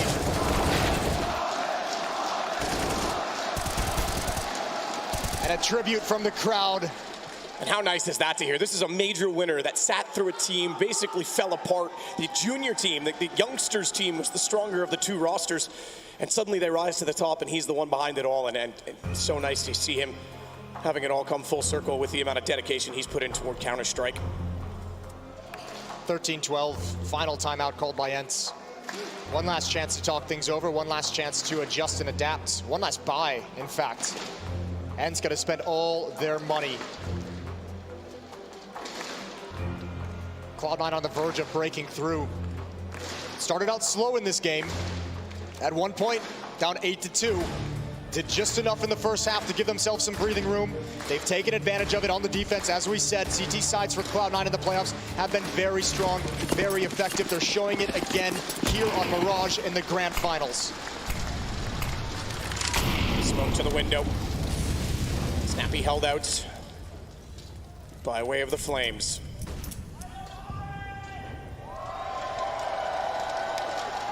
Up close, Hobbit is the one that has to be tasked. Finds the first, resets and hits the second, he can fall away. A rabbit down a hole, but a Hobbit found below it as Hades fires in. Job still done, though. The damage is there. It's a 4-on-2, and Hades on 46 HP. They're trying to regroup, reset, and find a way back into this round with 1:20 left on the clock. Hobbit is such a badass. What a great performance from him. The clutch, and now this double kill to open up the round. That has shut down anything that's wanted to do out of the timeout on offense. Madden, with the shot ringing out, he's going to step up during the reload. Shiro spots one more out. He can keep challenging, though. He's going to be so confident with this op. Slowly clearing the angles.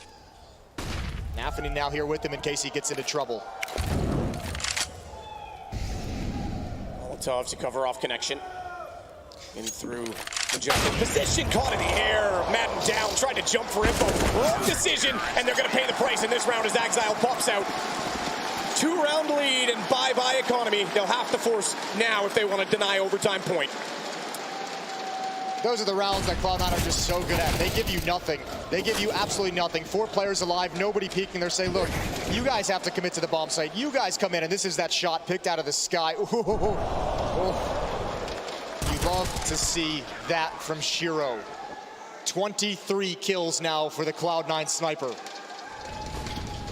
Full buy for Ence. Excuse me, not a full buy, they dropped down half. Mac 10 on Snappy. A little bit of reserves left in. Snappy are looking at saw the coach behind, and obviously coaches can't interject, but pointing to the mic and a gesture toward his teammates, so perhaps they're having some communication issues and some tilt inside the team. We'll find out if we get a chance to speak with them between this game. Oh, he might have this game on his own. 3 from Sandwich, he'll burn inside, but it's a roast well worth having. A dish served hot and spicy as Hobbit comes out with a lovely hat trick. And again, they're just finding 2 left as Exile puts it down to 1. And that will be found as well by his AK. 15 and map point, Cloud9. Shiro's got him here. Shiro and Exile have got them to this point, and Hobbit is looking to close it. 1v1 clutch 2 rounds ago. Last round opens with a double kill. This round opens with a triple kill. Hobbit, the experienced player, shutting down Ence late. 3 chances for Cloud9 to take a 1-0 lead in this grand final. And Nafany's loving it. He's living the dream right now.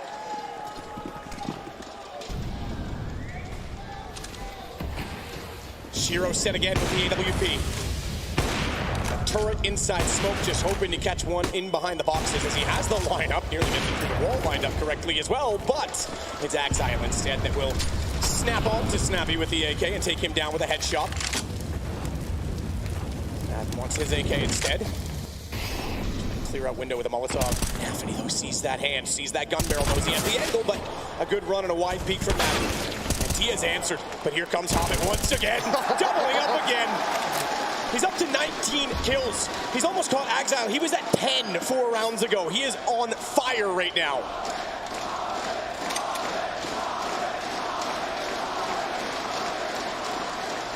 An encore for Hobbit. Snacks and Hades left to win a 2v3 for the map. And Hobbit holds again. Could be a 3rd. He's got it easy. Snacks goes down. It's all on to Hades to try and keep this one alive for Ence. They had a 10-5 halftime scoreline, but they've only collected 2 rounds on the offense. C9 impenetrable once more. We saw it against FaZe. They could not find a way through, and Hobbit is looking for yet more. An encore indeed. He wants a 4th. He's closed it out. He's done it himself. What an outstanding performance from Hobbit from Cloud9, and they take the first map in the series. Everything worked perfect. Everything worked perfectly for Cloud9. The timeouts were there in the first half. An impenetrable defense. Ence couldn't figure it out. And Hobbit is a stud in Dallas. We're headed to a break. We've got the desk in map 2 coming up.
Want you.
Here we go.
Back, everybody. It's the Intel Extreme Masters Grand Finals in a best of 5. We've got Overpass coming up next, and a little bit of Maui and Maniac action. But first, let's talk about our 1x clutch of the tournament.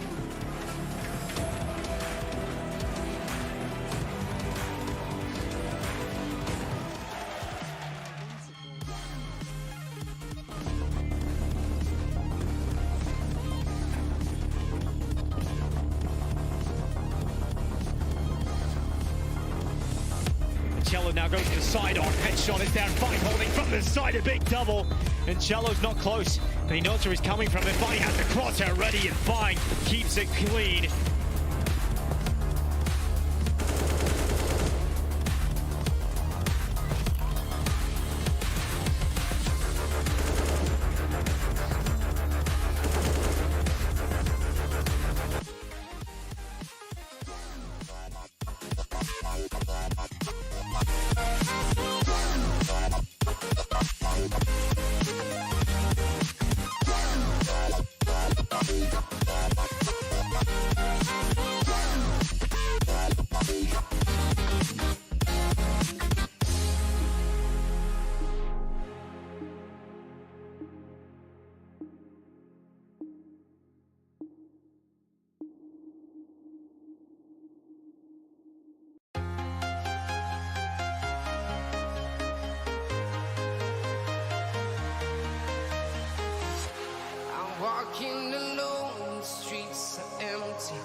can seize my own silhouette.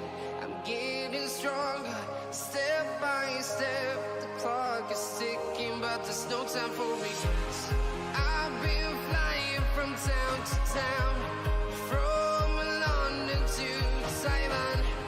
I've been all around the globe trying Determine that. We'll come back with a reveal towards the end of the segment. For the time being, the only thing revealing around here would be Ence dropping this first map of Mirage, and I'm here with Maui and Maniac to make sense of it all. Maui, right out of the gate, tell me. It looked good for Ence in that first half. 10 rounds on the CT side. I was convinced that they were going to have a very strong performance moving into the second. We've seen that snappy T sides have done very well for that team. Nice throw. That was a great arm, by the way. I don't know if we caught that. But clear over that mountain. Yeah, right. That was tough. But that second half was really well played by Cloud9. Yeah, and I think it speaks volume to the reaction from the Cloud9 camp. You look at the first 10 rounds of this game, and it's Ence all over the place. Madden had a great start. He was, I guess, the tip of the spear to stop the attack from Cloud9. 8-2 scoreline, you're thinking, oh man, it's going down. Yeah. I really think that these holds for at B, especially for the side of Cloud9, were instrumental because we saw that there was a game plan focus on just hitting some of the players on that side. But I think that really, when you look at this, Maniac, I mean, what are you getting from this one? That reaction, that round to me kind of starts the beginning of the game for Cloud9. It took them a while, but they finally have that beat split coming over where you can see the trading is correct. Snappy behind that jail position waited for a while, but Axile and Shiro very diligent, very disciplined, taking them out. And from this moment on, you could just feel this was the round Cloud9 needed to get the blood pumping, because at the very beginning they were surpassed in the first 10 rounds. Yeah, that's very true. You think about what it took to just go ahead and close this map out in the second half, and Ence were not able to just answer Cloud9. You had 11 rounds on one side. That kind of speaks volumes and testaments. Yeah, I think really, I mean, I was kind of prefacing this, and the thing is that Cloud9, they were targeted on B. Snappy was really trying to emphasize that point of the map, but I think that we had a couple people step up. We had Shiro step up over there. We had Axile step up at Cat sometimes. I mean, that position is something that Kerrigan, when he played against Cloud9, he couldn't really actually get anything going towards that side of the map. But Snappy thought he could do better. He couldn't. I mean, if we talk about the second half quickly, we have to give a shout out to Hobbit. In the first half, Hobbit very much in a complex situations, only 6 kills he found in the first half, and then suddenly he turned into a hero.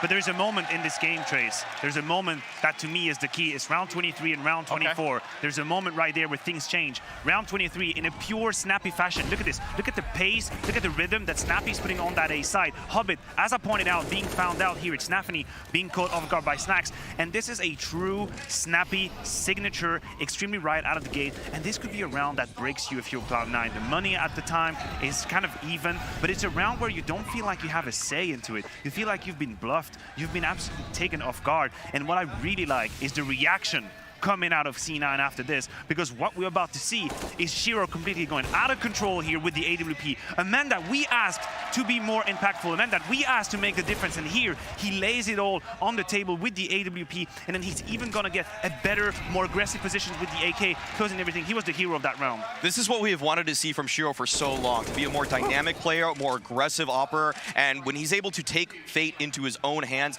that is why we are putting him on the air. Aim high. Yeah, that's exactly that's what we're doing, Maui. You nailed it. We're talking about the Air Force aim high head-to-head, and Hades on the other side, though. So we've been picking up Cloud9, rightfully so. They pick up the first map, but with Hades still showing impact. Yes, yeah. I think the thing is that with this tournament, Hades has shown another side to himself as well. Unfortunately, couldn't actually stand up to Shiro in the greater picture, but we still did like his contributions for Ence, especially on the defense. Yeah, I'm glad you mentioned the defense, Maui, because sure, if you look at the first half and how things kick off, you would think Hades is here to play, Hades is online, but the problem is you move on to the T side and he's gonna only 3 kills in the entirety of the second half. He couldn't find the impact, he couldn't unlock the situation for Snappy, and now moving on to Overpass, it's something that he's gonna have to do because they've got their work cut out for them. Mirage was supposed to be the given. Mirage was supposed to be the moment, the foot in the door for Ence, the way to kickstart this grand final the right way, and they've got the rug just pulled underneath them. Yeah, Snappy loves a bit of Mirage, but as you said, you know, Mirage is done, and now we look at Overpass. It's the second map of the series, so I want to know if the trouble continues for Ence after losing somewhat of a landslide there towards the end of the game. does that problem carry over, Maui? I'm incredibly concerned about the defense for Ence on this one. Spinks plays such an important role for them on the CT side of things, and I think that when Snacks has been playing some of Spinks' spot earlier in this tournament, it's worked out, but Overpass, you have so much autonomy as that A rifler, and I'm not really sure if Snacks is going to contribute to the same level. I actually can say this. I don't see a world where he puts up the same kind of performance that we expect out of a player like Spinks in that same spot, man. And we have to hope that we're going to get proven wrong once again, because I feel like it's been the never-ending story of Ence and Snacks. Surely he can't be that good on Nuke. Surely he can't be that good on Vertigo. And time again, he's proven us wrong. You'd like to think that this is going to happen, but Trace, here's the problem. Cloud9, prior to coming to this grand final, always lost their first map. It's Overpass twice, that's against FaZe and against Big, 14-16. It feels like that problem is right out of the gate done now. They've started the best of way here. Yeah, and you know, you're talking about a never-ending story with Snacks. I'm just wondering, I'm sure that someone out there can figure out the sort of memeology that can go into that. The big dog, and then there's Ence, like there's a whole thing there. But if you do that, go ahead and use hashtag IEM so that we can all see it and perhaps even show it on stream. We never really know. It can happen that way. Overpass, Maui, I want to know if this is the big hole that doesn't get filled for Ence. I think the hole does get deeper. This is where really Cloud9 have shown so much strength in the past, even though at this tournament they've lost it twice. It was in incredibly close fashion, 30 rounds both times against FaZe and against Big. But I really think that this sort of setup right now is there for Cloud9 as they can look to move themselves up to a 2-0 in the series. I completely agree. I'd like to create a debate. I'd like to say, no, hell no, Mau, it's going to be fine for Ence. Truth is, you're Cloud9. It's hard. You've already played Overpass twice. You've played the full 30 rounds. You've had the whole opportunity to see your mistakes and understand where you have to do them. And this is the best time to apply sort of all that knowledge you've gathered. I mean, Nafny was instrumental in all of these overpasses. He's been relatively quiet on Mirage.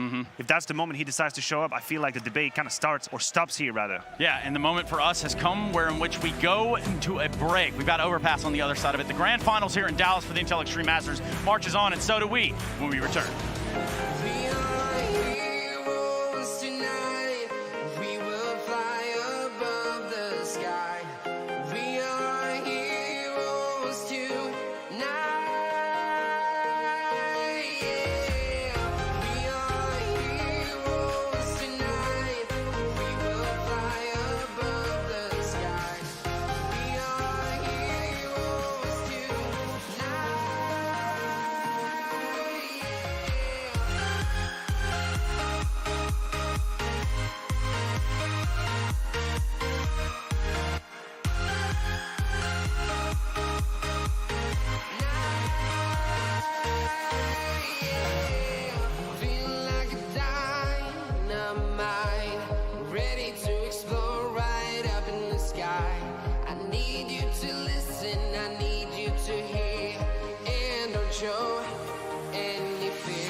Town, from London to Taiwan, I've been all around the globe trying to protect your soul.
Stolen map by Cloud9 against Ence, and now they have to respond. We said this had 5 maps written all over it, but mistakes could be made.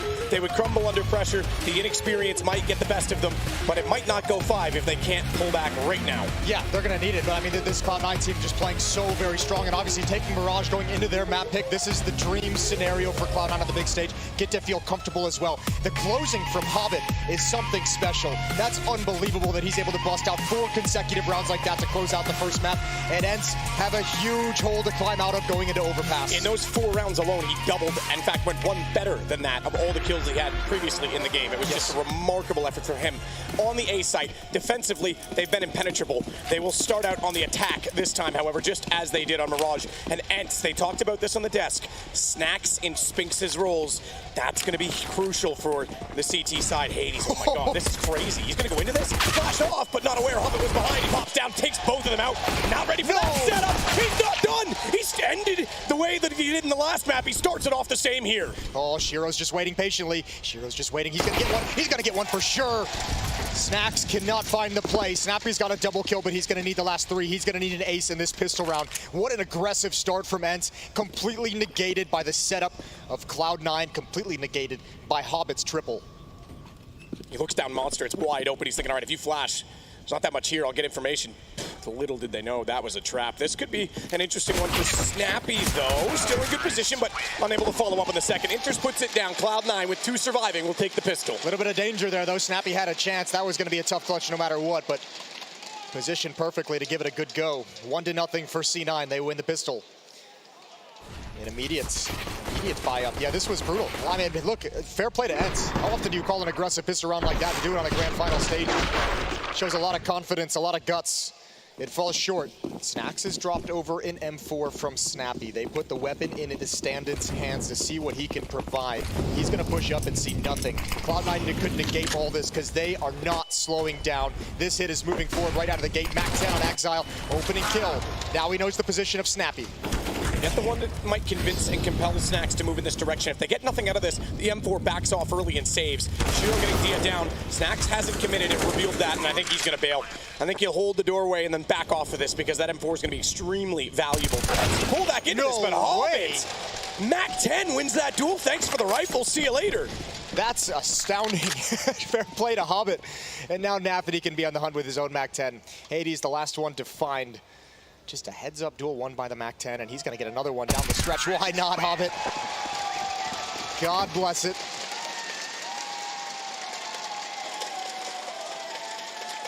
Five to start. The only kills have come from Snappy so far on Ence, by the way. He's got 4. Waiting for his teammates to arrive in this one. Eagles picked up again for Ence, just a couple P250 on Diha, so small little bits of danger here and there, but would have to be something special to pull the round all the way back into their favor. Anthony still with the Mac 10, gonna lead the way towards playground. Diha spots out that M4. Hobbit is gonna love that fight. Allows it to Eagle to slide into his position, trying to be confusing, but Anthony's closing the gap. Anthony's gonna get another kill. Still staring down that stairwell. Anthony quickly, though, with pace to the bathrooms. He's been heard. Hades ain't getting away. Now he's trying to. Oh, yes, he is. Oh, that's not bad at all. In the air, he backed off. You can hear him coming. At the angle and the ready. He's got the gun. He's got Shiro. So he starts to farm up some cash. Upgrade USP to Mac 10. Now an AK. Not a bad trade-up policy going on right now at the bathrooms. And Hades is going to try to use that to his best advantage. In what is now somewhat winnable. It's Snappy as well. He doesn't even really need to go for that, but he calls the information. More importantly, damage done. Hades can capitalize, and it's a race to the A site, and a retake required. They're going to plant safe side back of the box. Yeah, but Exile's actually pushing away from it, pushing towards where that AK-47 was, so a little bit of a risk, but he can work his way around. The question is, do Hades and Snappy want to go for this? It's early on in the bomb timer. They obviously have no kit, no armor. These weapons could be valuable moving forward if they don't see what they want. And yeah, they're just going to back off. They're playing the percentage game very early on in this map. They're happy to get the 2 weapons, and I can't blame them. I think this is a great call. Shore up the economy early on for the CT side. That's a lot of money they don't have to spend in the next round. So Cloud9 go 3-0 up, but not without cost. Excellent round from Hades. He joins the scoreboard. Terrorists win. As you say, that's going to be huge as well because we already saw Snax lose that early M4, that risky buy. They've essentially compensated for that with the AK picked up and carried over, as well as that recovered in the round. So here we go. Big guns out and everything. Yeah, Hades had 7 grand as well before this, so he's going to get an op with a full kit of utility, full armor as well. Op in the hands of Shiro also for Cloud9's attacking side.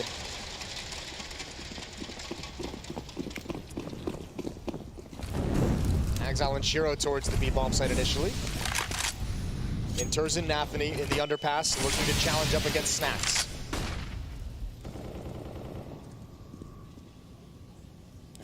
He overswung. Snax got the punch to him because he was already down on the off angle.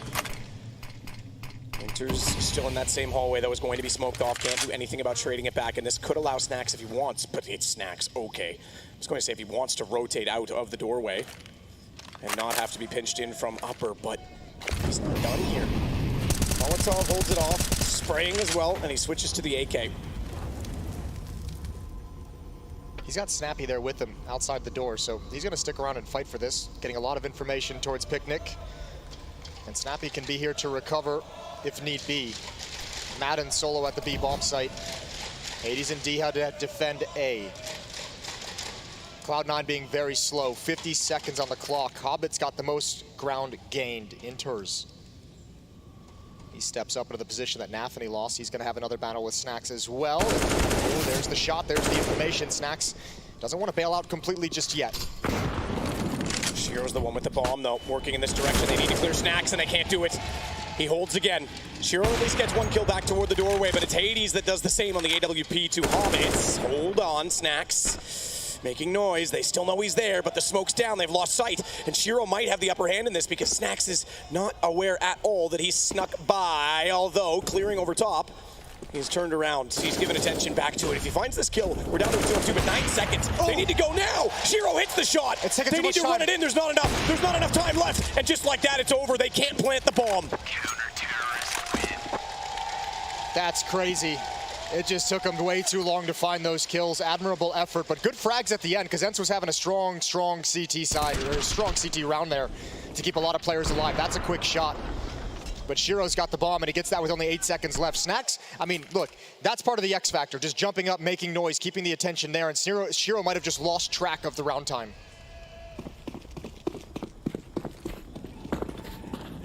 And the kill came in the side. Shiro got it, sure, he found Snax, but you're right. About 2 seconds too little to get that in position, and it was desperate to try and jump across, as it were, with the op in heaven. And this time the op getting aggressive out toward the fountain, will fire a shot, but does not land. Even Cloud9 in that loss there, though, they've set this up for another reset. We saw how harsh it was on Mirage. 2 pistol rounds that Ence had to play allowed Cloud9 to swing back into the game. That'd be really brutal early on.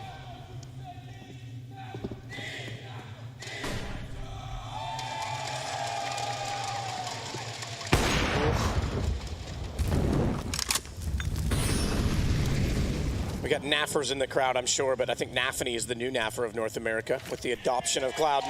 Yeah. Don't do my boy Naff like that, though. He's in good position, forward stance. Snax this time trying to be a menace from the same position, but it's only the MP9.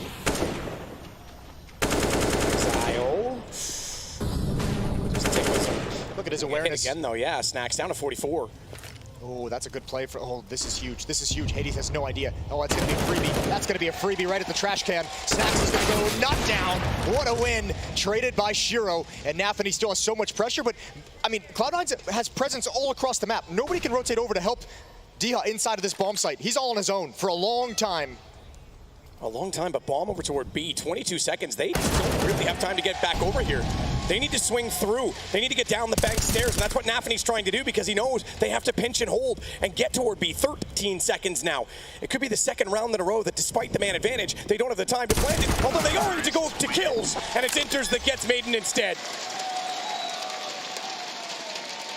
That's why every team that's asked about Cloud9 just says they are annoying, they are difficult to play against. The round timer going down so low, and they still haven't pulled the trigger on the final play until there's 7-8 seconds on the clock.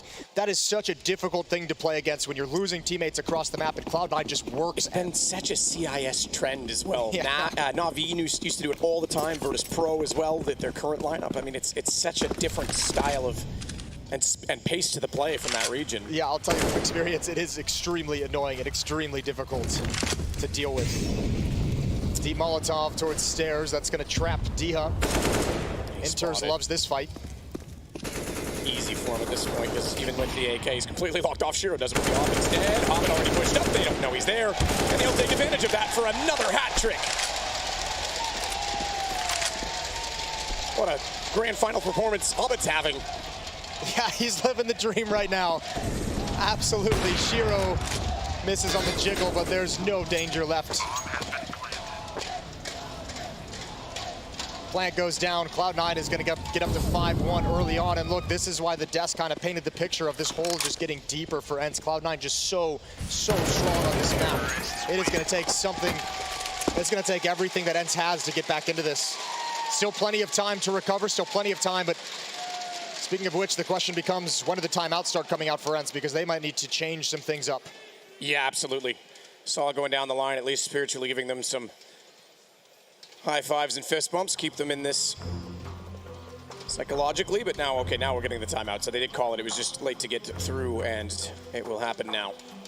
Getting 2 freeze times out of it, calling it super late. A little bit of conversation from Snappy, timeout to get Saw involved, and they'll have the freeze time again to talk things over. Another buy coming in for Ence. This is so important considering the scoreboard right now. Already down 4.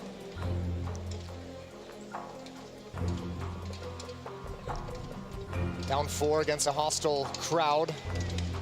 Down 4 against a very strong defensive team as well. And yes. They mentioned Snacks being in Spinks' position, but so far in the stairs, he's actually done quite well in that exchange. Yeah, he's done okay. He's done okay, but not quite the impact yet that they'd like, that they need.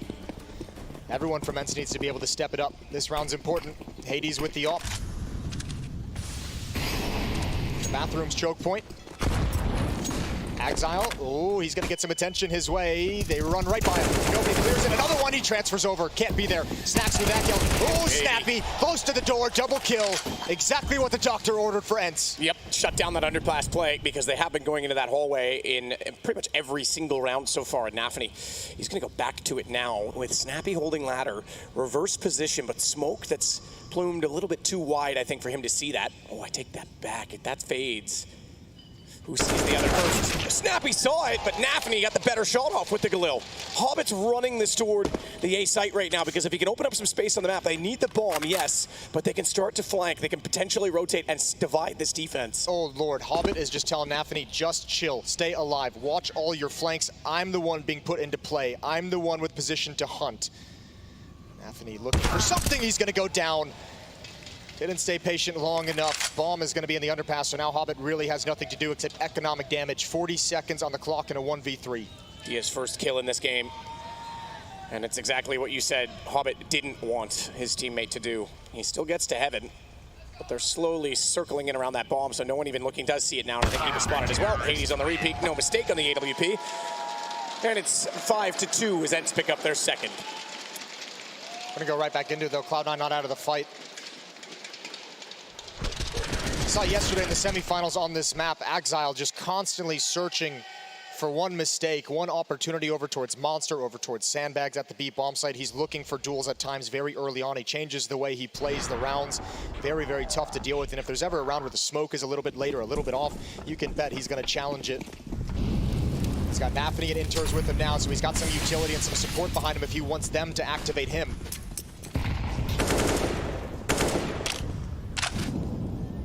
Smoke at Monster Maiden trying to fire through it. Even playing the anti-flash position, expecting that to be thrown over the top. Saw FaZe get wrecked by a flash from Hobbit in that situation earlier on. There's the flash we're talking about, but they've already found two to the defensive side. So it's not quite the same approach. Still enters on a fadeaway away from the flames. is able to get the killing blow that opens up the B site, but Bomb will retreat for now. They aren't willing to commit, as it would be a scrambled take in doing so.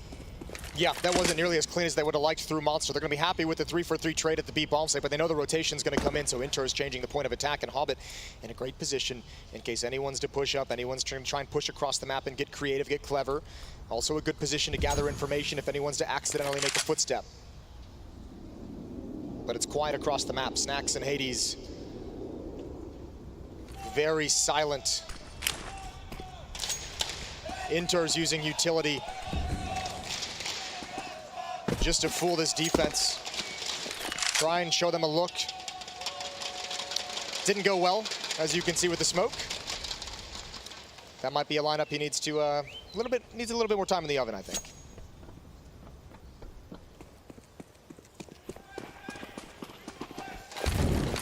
There's your favorite chant, Jason. It's a beautiful thing. Good shot. That actually hit. Inters gets tagged. Truck saves him. And he'll put the payload on the back of it. So bomb down. Hades trying to seek forward. Another shot. He gets Hobbit up close and personal. And Inters now needs with 11 HP to be absolutely perfect with this AK. Trying to double their positions.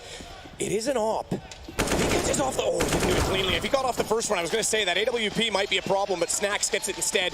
And it's 5-3. Ence slowly clawing their way back into this game. What a cool play, though, just to follow up Hobbit's aggression towards Bank. They would have never, ever expected a second player to be there. This is tough. Good kills from Madden. So important. Dia even chiming in as well. That battle was so critical for the round. Inter's almost with a great play, but not the HP to really take those fights. So Ence, you're right. Claw back up to 3. They're within 2. And finally, they've got the money of Cloud9 a little bit low. This defense can start feeling a little bit more secure. Op in the hands of Hades.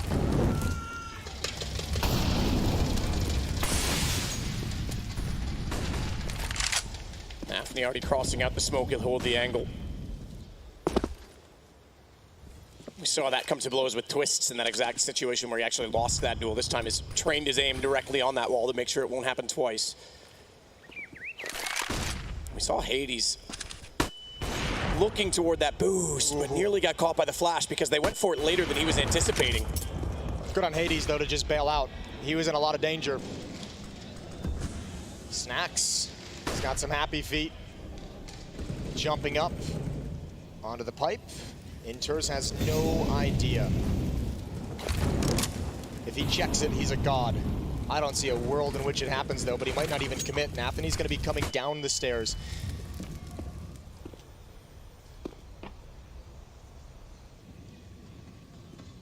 And they just back away. Position doesn't come to fruition, but at least Snacks has information.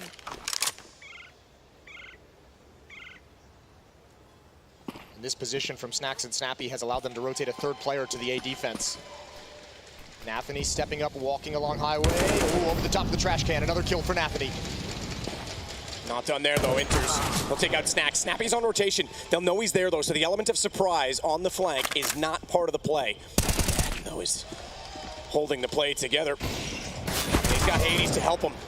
Exile for 1. Still holding off that flank for the bomb plant. Flash in. He's going to be scared right now that he's going to get run down, and smartly knows that the fastest angle they can get to is exactly behind the truck. He jumps up above. Exile following up. He had some incredible rounds in the quarters, in the semis, and he's got one here to help his teammate get back into position. Nicely done from Shiro as well, stepping up, moving forward. He had some safety of distance with that bomb plant. He could have just played it, left Exile to his own devices, but comes and works things out. Snacks gives away that play. Never had the opportunity to get any impact out of it. Good win from Cloud9. 6-3, and the money has just never built up enough for Ence. They're back relegated to pistols. Really got a shotgun out here from Snacks. The old Mag 7. Yep, that's pretty classic. Snacks on a shotgun. This is going to be either amazing or very disappointing. Brings a tear to my eye. Ooh, he's in trouble, though, because he's stuck between Molotovs. 21 HP, still manages to hit one at least, despite that he stands in the flames to his death and goes to the grave with only the 1 kill. Inters, though, Exile. They found kills in return, and it falls apart now for the defense. Madden only with a 5-7. Snappy, the silenced M4. And now we're going to get the classic Cloud9 just pause and wait and just see what the reaction is going to be. Ooh, they missed the opportunity on Madden. That's some good damage done, but no completed kill. He almost gets it on Inters.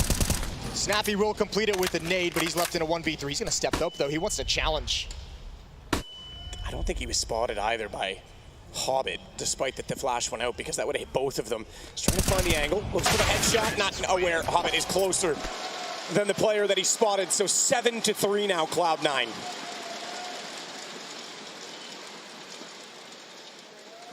This is worst case scenario for Ence.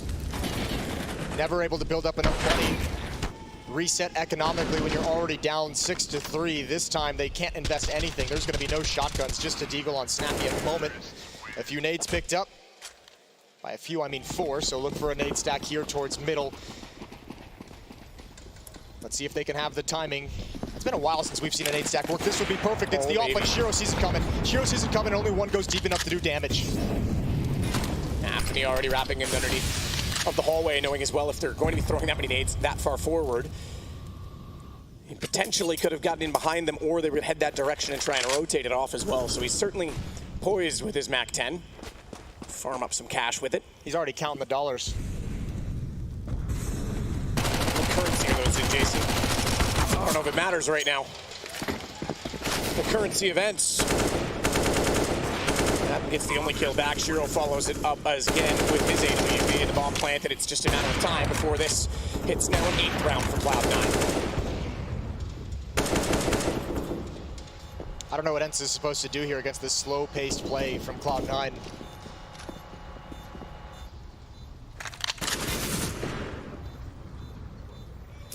They're just working them across the map. This round's already over.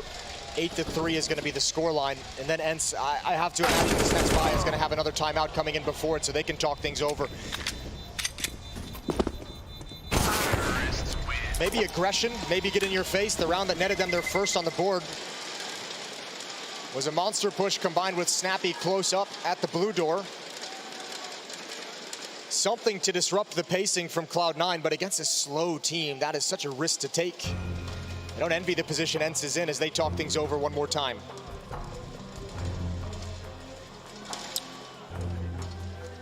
Both teams with a 44% win rate over 9 maps in recent months, but this is the pick of Cloud9. Remember, they stole away Mirage. So pressure is very much on Ence.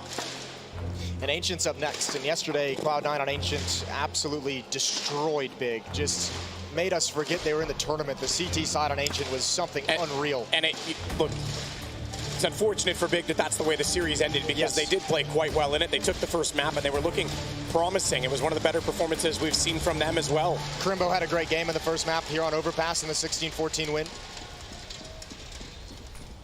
Hades with an op. Gonna get aggressive. Flashbang in his face, and he can't find the timing, but he didn't want to give that up. He didn't even move. He didn't budge, and Nappany turns the corner quickly. That's exactly what Ence didn't need. Big weapon taken away in a 5-on-4. And Cloud9, I mean, this is exactly what they want. Now they just got to be that slow, methodical team with no cares in the world. Sees it. Patient. Oh, what? Okay, goes back. Bravery, I admire it. He gets dinked down by 89 HP. That's a bit of a problem for him, because that should have been clean. He waited for the jump up as well. No, but this is the difficulty of playing against Cloud9, especially if they get an opening pick like that onto Hades, is, you know, then they hit the pause button, as we can see. And it's just like, okay, well, you guys are going to have to respond. That nade, oh, it's got him. So that's the punishment. I mean, missing that first shot, however it did, it gets him killed in the end. So they pull it back to at least only a 1-man advantage. This could be spicy. If Snax comes up this ladder, that would be everything. If he could win the fight, the timing is perfect. Which way does he go? What information does he seek? Oh, the problem is he's going over toward B, so he'll at least clear that, but it's not going to be a sandwich. It's not going to be a flank. It does mean that they can start to rotate Madden back over toward A, and the hit's coming in. Snax needs to be aware of this now. He's still pushing it, still clearing it, but he's so far removed. It was such a perfect timing. Unfortunately, it means he is in no man's land. He could have shut them down entirely and caught the bomb, but the lack of knowledge betrays him. Cloud9 just being so slow, walking the whole way. There was never any sound cues to give up how close exactly they were to the A bomb site. So yeah, fair play. You rotate Madden over with the Snax flank. That's perfect, but doesn't net you any results. Op is picked up and will be saved. Snax has no ability to get back into this. 9-3, now 4 rounds straight for Cloud9. There's the shot. How does that? clips his armpit hairs, I guess, gave him a shave. Yeah, a little bit. Just checking what deodorant he was wearing today. I mean, that was as close as it gets. Fair play to Snappy coming back for the fight as well against the Deep. I do love that. You know? I mean, that's the desperation, I think, of the 8-3 scoreline, combined with the fact that you're in a 4v5. Snappy just trying to make anything happen. Cloud9 just leaning on the pressure they're applying.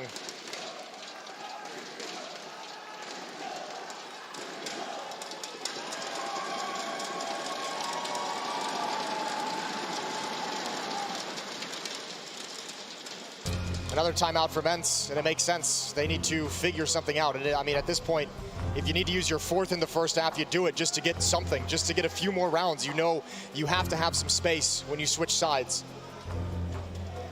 Ence is desperate at the moment. The AWP saved is going to be in Snax' hands. Pistols are going to be around it.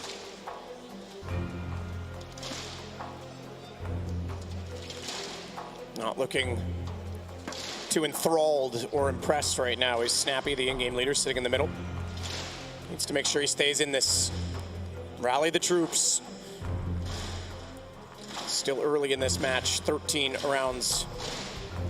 12 completed, we're into the 13th round, I guess to be more specific, but only 6 back. I know that sounds like a lot when you've only got 3 on the board, but you've got every chance to change that. They'll do it with just the single AWP that Snax was able to save. Oh, here we go. You love to see it. Go for the boost. No one up above, but they can hold for a moment. And oh, he unscopes exactly when. And there's everyone's favorite transportation device. Just to make sure that they haven't got any chance for a second shot. That would have been great. Oh, he just unscoped at the wrong moment. Nice attempt. Snax with that AWP. At the blue door. Oh, he spots ankles. He spots feet. He wants it. He would have been spotted as well, though, so he knew he had to strike while the iron was hot. They would have seen his feet, and they were already trying to crouch back into position with Nafny. That's a good, aggressive play from Snax, though, to give them a 5-on-4 advantage. Ence needed. And due to the fact that they had that quad boost to boost up Shiro at the early start of the round, Cloud9 has no real map control at the moment, so just now, past the 1 minute mark at 53 seconds, just now starting to move across the map and gain that space and gain that control.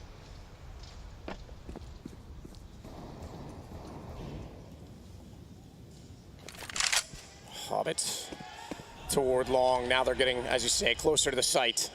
There's a chance here for Snax. Remember, Cloud9 likes to be as quiet as possible as they progress up to these positions, so I can't imagine they're going to use a whole lot of utility to do this safe. He's done. Oh, yeah, he didn't go all the way in. Hades takes down Exile. Hobbit has to turn back.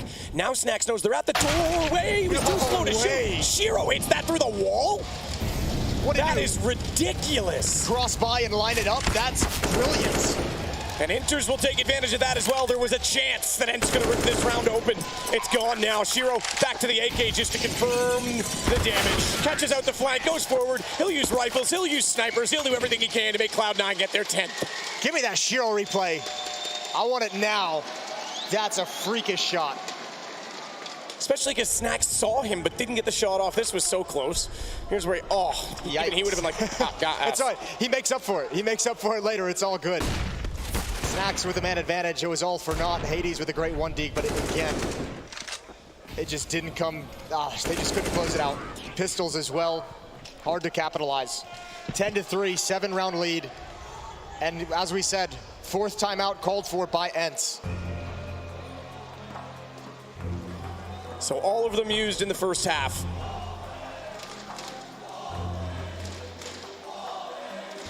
Snax sitting right beside Snappy.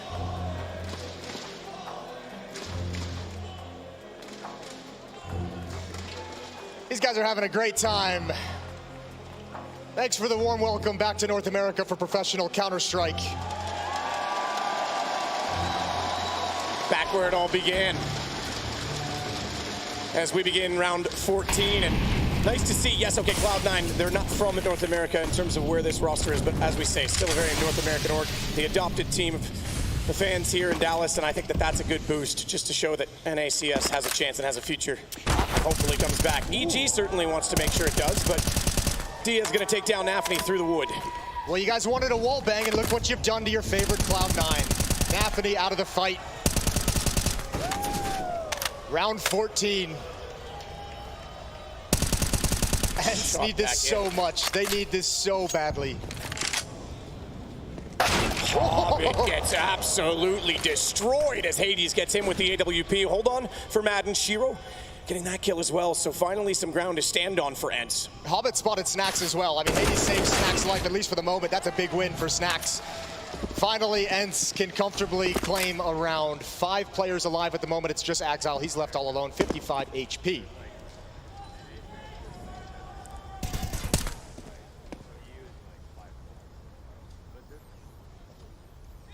And trying to work his way back on the flank toward Exile, who spots the jump, but now they know exactly where he is, and that distance will be closed down. Snappy gets the angle through short tunnel.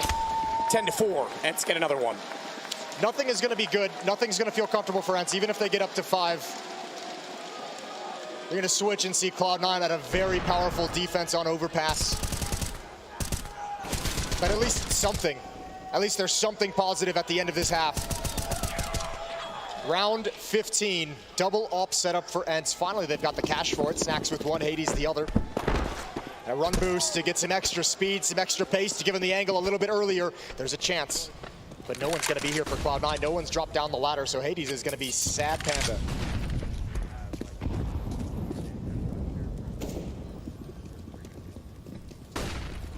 Looking for it. Run boost didn't yield much, but he still gets positioned at the stairwell. He'll back off of this, but look where Inters is already. Oh, caught off though. That's going to give the information. Hobbit's able to trade, but not ready for Dia, who arrives in time to take him down. So it's all for naught, and we're down to a 3-on-2 still, excuse me, a 4-on-2 still in favor of Ence. Yeah, but it's Exile. Oh, look at the wrong direction. He was plan B. He was the audible. Shiro left in a 1v4 this time, and it's the op again to ring out. Snax has that.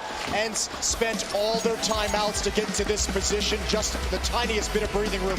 5-10 at half, and Cloud9 with a great chance to go up 2-0 in this grand final series. We'll be right back after the break.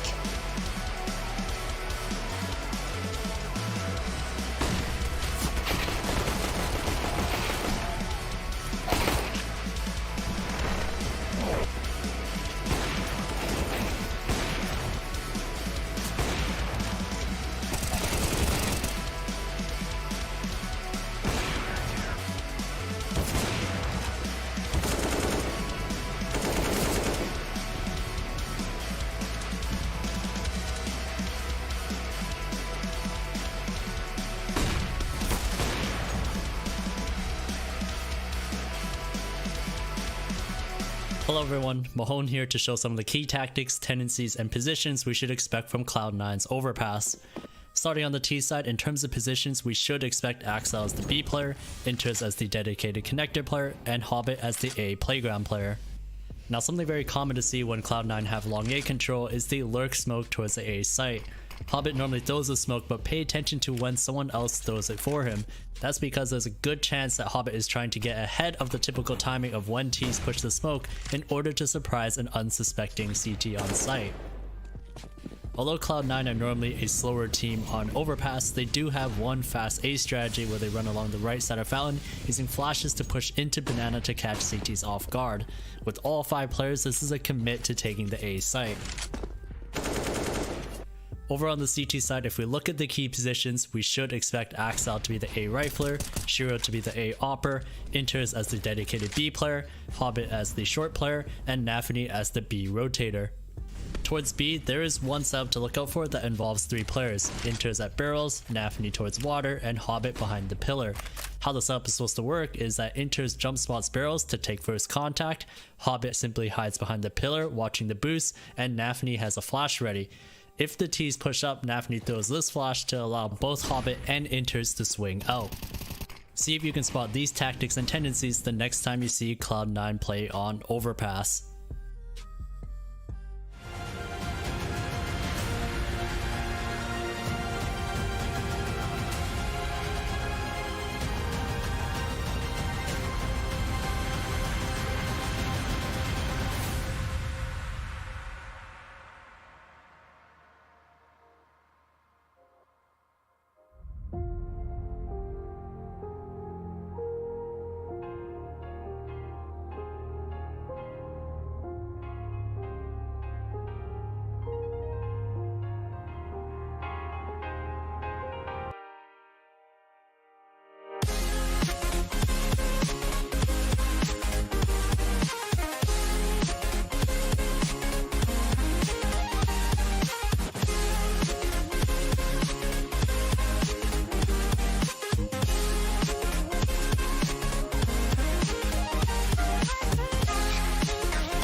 use all 4 timeouts to get it. Ancient next as well, you touched on it. Cloud9 so strong on that map, and that's I think they had a perfect. 13-2 CT half on Ancient yesterday. I mean, the fact that they're able to steal away Mirage really, really twisted this series. Enters, check toward the monster position.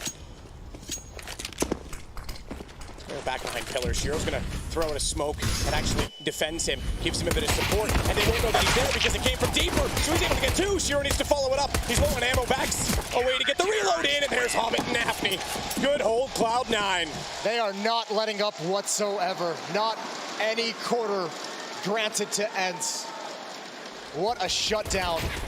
The strength of that hit eliminated by Inters and everyone else there. Shiro and Hobbit for the cleanup. Nafny chiming in as well with 1. Beautiful stuff from Cloud9. Not missing a beat from the halftime break.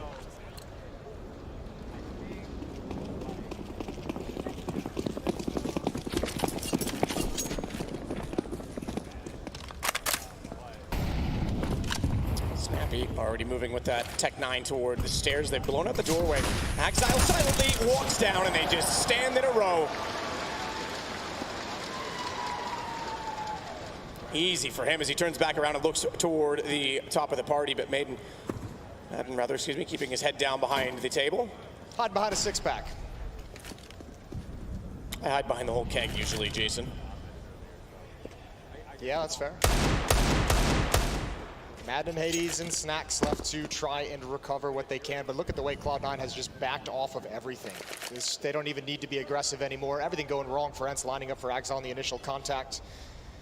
And from here, they have to overextend in order to find a fight. Oh, okay.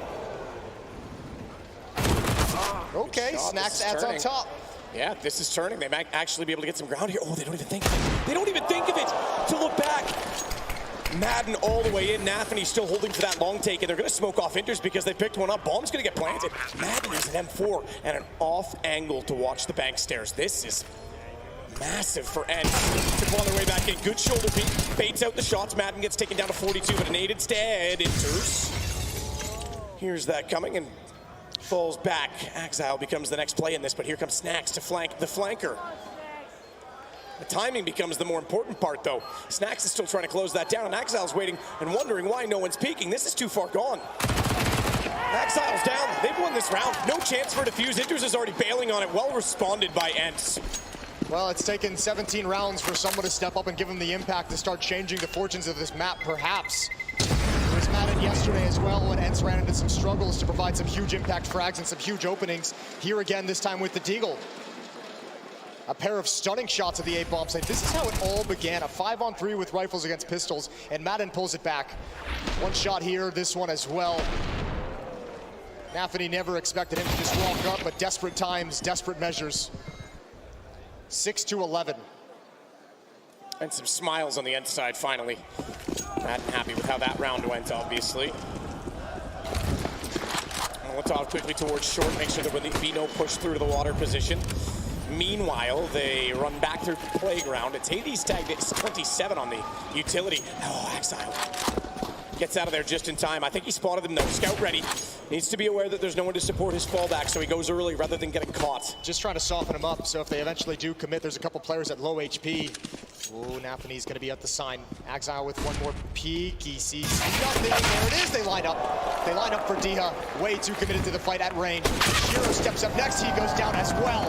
Diha down to 1 HP, but with those headshots, he's not slowing. Not at all. 9 kills total for him now, so great round. As required, and Bomb to go into position. Inters and Hobbit already backed away from this. They have a bit of utility armor and the MP9 as well as the CZ to try and save it in the next round, which will also have to be a save for Cloud9. I would be so incredibly impressed if Ence is able to make this comeback, if they're able to actually challenge in this second half, especially considering they lost the pistol. Long way to go, but at least a good start here, 2 rounds straight.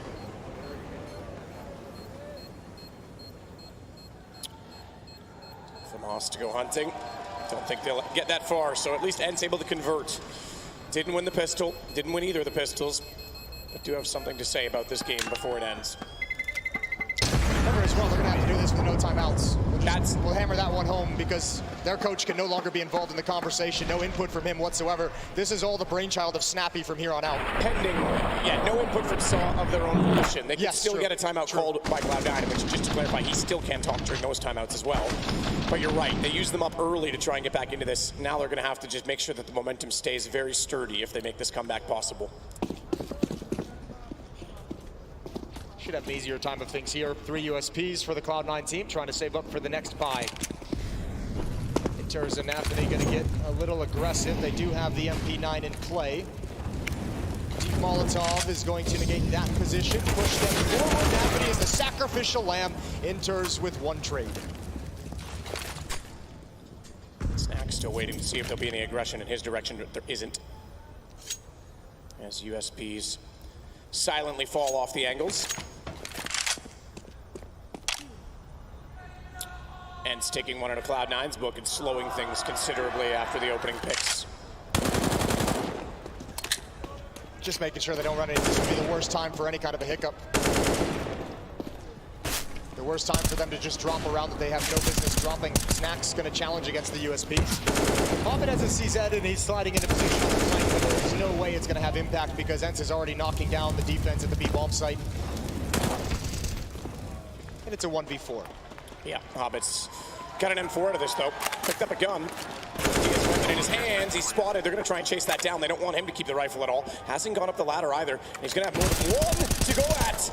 Nearly got the lineup as they jump through. Didn't do a lot of secondary damage, to be fair, but he'll get away. Get away for now. Madden's going to rotate around the other direction and try and pinch him in. Yeah, this is about the time you hear Gandalf's voice telling you to fly. Fly, you fool. But he's sticking around for another fight and almost won it.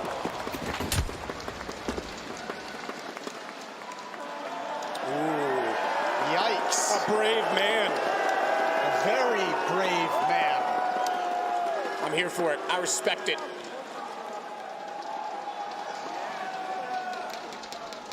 (11-8). Guns are out for Cloud9 now. No AWP in the hands of Shiro. It's all M4s. No kits for the CT side.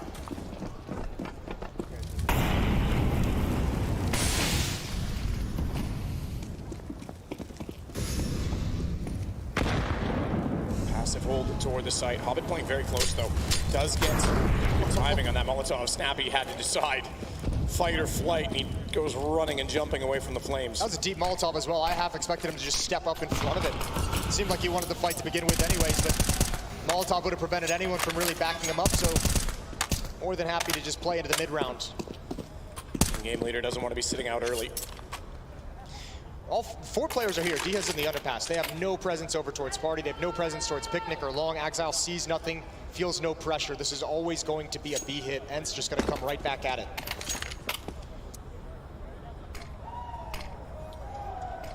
Lead CT smoke. 56 seconds. So middle of the rounds. Not a lot of damage either way. Hobbit playing anti-flash has interest to support. He's moved over from playing on wood where he could cover at sandbags as well. So there's a position for Dia to get himself into. It could be punishing. That's going to work. Inters gets one. Hobbit's there. He baits them in. They wanted to respond. They wanted to capitalize. They lined up, and Nafny gets 2 back instead. It's all on Dia, who's trying to do damage with nades. He puts Nafny on 5, tied that with Inters, and they're both low. But Dia, they know exactly where he is, and here comes the flank of Exile. Ence just never found an opening. Another smoke goes down at Monster. They feel they have to go through it. Shut down entirely. The random spam from Inters really sped up the decision-making from Ence. And as you said, Nafany's there just to close things out. Even some team damage. You don't care. 12-8, 4-round lead for Cloud9. Disappointment for Ence. But again, we said the momentum has to stay solid. They've got guns now. They need to punish back immediately. If they lose this one, they won't have guns in the next round either. Cloud9 on the verge of delivering the knockout blow. Similar idea this round, coming through the smoke. Inters gets a freebie. Snappy didn't want the challenge with the Molotov last round. He wanted the challenge with the smoke this time. Good pullback, though. They get it back to a 4-on-4 almost immediately. Opposite sides of the map. But with so much time, that is exactly what will work to thin out the defense, force those rotations, and get map control, more importantly, because Madden's taking all of Long A at this point in time. I like this. Madden knows he's got to do something. Ooh, the turn from the flashbang snaps. Oh, another one. Double headshot. And this makes Madden's position so powerful. Nafany is caught. Shiro gets him back. But nothing to do. Ence has broken down the defense again. Yep, Shiro's going to save that AWP if he can. And they know that. They don't want to give Cloud9 an inch, so they're already sending one on reconnaissance right now. It's Dia. That is the closest to that position. Yeah, but whatever was said at halftime for Ence is working out very, very well. It's great to see this kind of fight. Now, this is one of those games, especially after losing Pistol, you could have felt them just slip out of it, just fade away into a map 2 loss, but they're striking back. They're going to be within 3, and they have the money in a great position to reset Cloud9's economy and potentially even tie things up. But it all comes down to the next round. So important for Ence. What's up?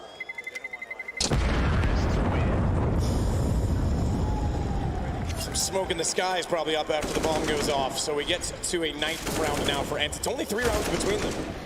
Just to make that clear, considering we were talking about them being kind of down and out of it, couldn't get more than 5 rounds CT side. Even when they got their 6th and they broke back after losing this pistol, they've closed this up. We haven't really seen that kind of that defense engaged here on the CT side. Remember, part of the things that made Cloud9's defense so impactful on this map and so strong on this map when we've watched them through the playoffs, Nafany has just played such an important role and he's had such a good read. The in-game leader of Cloud9 rotating between both bomb sites, playing that supportive position for both B and A. He's been able to find himself in the important spot during executes at the right moment, but at this point, Ence hasn't really gotten to the execute. They've been getting enough early kills to just whittle down the defense. 3 rounds separate the teams. Out of the timeout, Cloud9 don't invest. Just pistols around the arc. Using the lead to build up what money they can, set themselves up for the future. Oh, here we go. Oh, Shiro, that lineup. Oh, flash time. If he has vision, if he waits a half second longer, he probably gets away with 2 kills on the only gun that they have on the Cloud9 side. And Inters gets struck. Taken down by 2. Grenades thrown that direction. Hobbit found a kill. That was actually on a flank. Hold on, they're pressing the issue. The trap's being closed down on because they've walked in from Monster. They have no other position. Now they're forced to go and contend with the AWP. Nafany and Hobbit have taken the map back. Somehow Hades is suddenly left alone, and Ence, they've left a gap. They've left something open and given Cloud9 the exact entrance back into this round and game that they need. Oh, God. You have to feel horrible for Ence.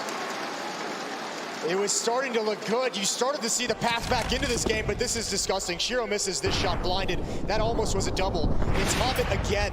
The guy who closed out Mirage grabs this and grabs one more, and this stops Ence cold. They cannot progress past the pillar.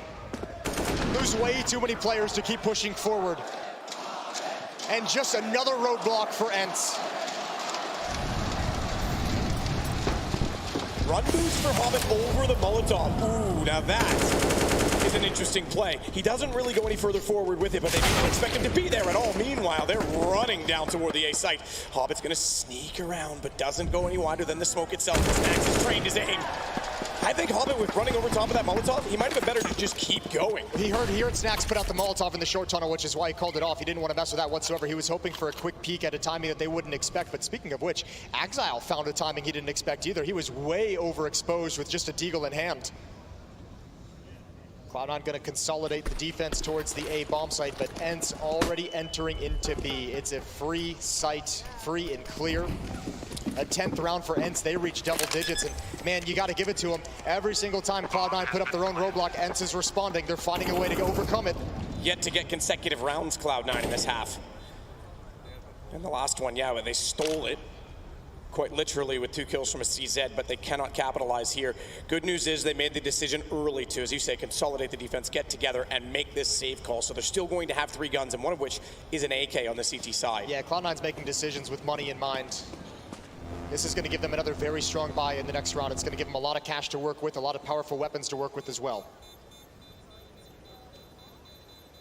Keeping 3 in hand. Ence don't have the cash to really chase this all that much.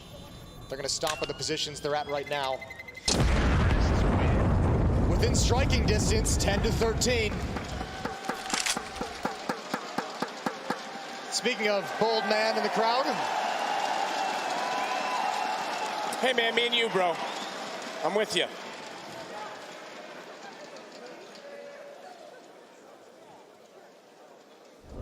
So double digits for Ence. And Cloud9, yes, you said it, they could have dealt the killing blow 2 rounds ago. They didn't manage to do so, and the economy is back and forth and could break apart for them just as easily now. Oh, they're going right back to it. Mirage. Enters and Hobbit to defend. Hobbit's a little bit blind, gives up the angle. There's smoke down. Hobbit, oh, he couldn't get his vision clear in time. And out of the smoke, Enters and Exile. They turn it again. When all seemed lost, the defense springs and Enters, oh, he's working his way so well. He can have one more. Snappy's got to reload. He's stuck in here. He goes swinging. Why was he so convinced? Why was he so compelled? Did he think that Dia spotted him? Because he snuck the net. He slips around, and they manage to pull it back despite the speed from the attack of Ence. That's wild. I cannot believe it. 14-10. Enters getting a round of applause. 2 players go down first. Usually with a B hit like this, you're loving it. You're living the dream. And Snappy, you're right. So convinced he was still inside the smoke. Never saw him leave it. And Shiro from above ain't gonna miss that. 14-10. Another timeout called by Cloud9. Groove just trying to settle down the boys. Map 2 is within reach, within grasp. Don't get too excited. The positive energy coming out from Nafny. He is fully invested into this game. They've said it on the desk. Maui Snakes alluded to it a lot so far in this event, that they need to be more pumped up. They need to get loud. They need to use their energy, and rather than go quiet and disappear, they've certainly done anything but that here in Dallas. Just 2 rounds to go, and they will have a 2-map lead in this best of 5. What a brawl this has been, too. I mean, thank God Cloud9 has played such a smart economy game, because these last 5 rounds have been back and forth. These teams, neither one winning 2 in a row, just trading it blow for blow. And the fact that Cloud9 is able to keep buying, despite the fact that they can't build and string rounds together, is just a testament to the decisions they're making in the losses. Usually the CT side disadvantaged in those scenarios, but not here, not today. Start out from Snacks. He's going to double it up as well in the AK. He's not. Oh, Donnie nearly, very accurately and precisely snapped back over to Nafny, but he gets the shot instead. So the pace is slowed. They're just a one-man plow of Snacks. Can't push into the site, but it's Exile that is going to add to this now, and not this dead even on 3s alive. Yeah, Madden's very ambitious, trying to take up some space. He had some safe access earlier out towards long. He got to slip the net there, but this time it's shut down by Exile. 3v3, over a minute remaining in the round. And both teams have paused except for Nafny. Nafny might catch Snappy. Oh, You're yeah. absolutely right. This timing is everything. Gun barrel shows, though, the length of that M4. Snappy got a hint, and that was all he needed. The Molotov is used to try and delay anyone from pushing towards Sandbag, so that flank can actually come in from Nafny, but it causes Snappy to just turn. He's like, okay, well, I can't go forward. I'll just look in this direction, and just lucky him. Exile shifts over. Thanks, bro. Combination defense on B, so if they hit the A site right now, there's a chance Cloud9 calls a save again.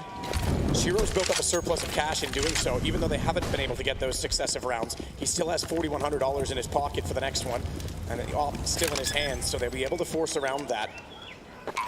Same thing. That's going to be the call. Yeah, and this is the same thing we kind of touched on in Mirage, is even in losses, Cloud9 saving weapons, so Ence never having that ease of being able to fully shatter the economy of Cloud9. And once again, just add a 6th round to it, back and forth. No one able to win 2 in a row. Ence is going to have to figure out a way to do it, though, because they're the ones way far behind. They're going to be 3 rounds back still, 11-14.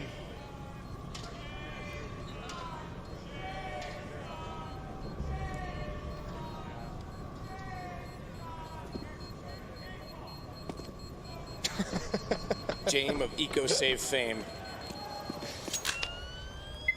Bomb to go off. Ence unwilling to roll over in this one. I love it. I love the fight that's in him. Oh dear. Just wanders right into it. This was the unfortunate one. It looked like Nafny was going to have that all day long. I think actually the Molotov designed to help Nafny actually kind of ruined his play. Yep, Trappy sprung for him, seems to have caught his leg instead.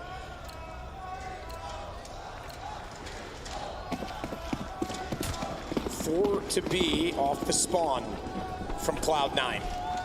Naturally, you'll expect 1 or 2 to stay in heaven. They're going to jump down immediately and go aggressive toward a monster peak. Meanwhile, though, the Ence roster is working in a linear fashion toward the front side of the bathrooms. changing the look, changing the pace. They've had a lot of rounds heavy and fast towards the B bomb site in these recent rounds. This time just gonna wander up. They're playing contact essentially to this point. Now just shuffling some grenades. So the execute's gonna come in. You've got Shiro here on defense at the truck with an AW. Excuse me, he's actually over at the B bomb site. He's up in heaven. He's gonna have to get back. It's only Exile here. Shiro's coming back now when the utility comes out and the game is up. Starts to rotate over. Exile though. Oh, Molotov. He can't walk into it, but they walk to him. He'll pull them in like moths to those flames, and he is swatting them all now. Only for 2 though. Diaz got him back, but that allows Shiro to get on the case, and it might be a 15th on map points for Cloud9, unless Snacks can somehow pull off an outrageous play. At this point, 46 seconds, bomb down, AK in hand. He works forward with no utility. Nothing but a prayer, and he's not gonna get that. Shiro's already swatted him. 1 to go for Cloud9 to have a 2-0 lead in this series. That's a brutal time to have a missed smoke if you're Ence. Shiro rotating over a little bit late. Probably should have been stuck behind smokes without a shot, but vision is clear at bank. I mean, this ult from Exile just clotheslining Hades. The follow-up as well, that's snappy. Couldn't trade it off, and Shiro just so many lines of sight to sight, despite the fact that this was a full utility execute. Something missing.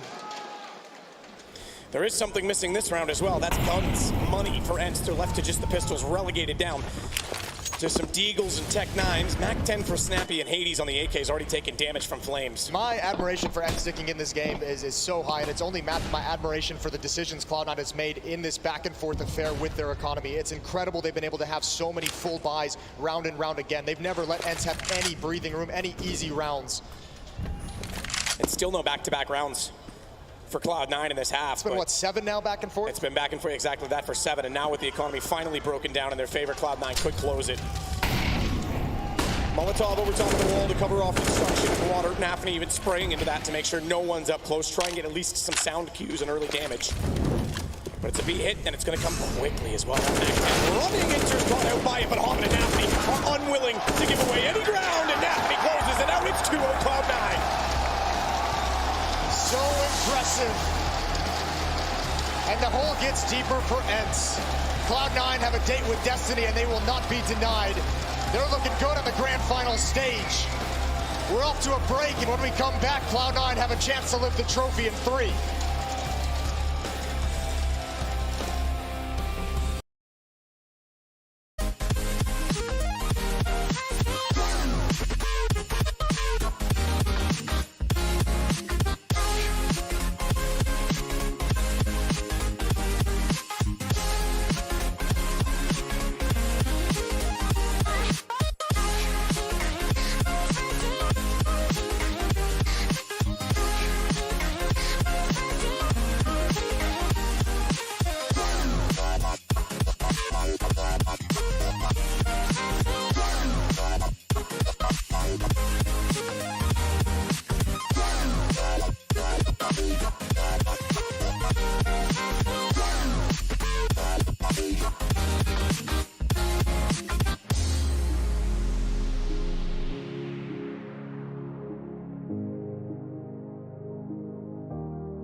So that works like this. Everyone in team understands it. So, and other guys, they're not so like emotional like me, and it's obviously that they don't really like to scream, for example, or something like that. So it's okay for them, and I don't think that that fact that I'm screaming helped us a lot. Sometimes it's even make worse. So yeah, I don't think so, because it's different situations.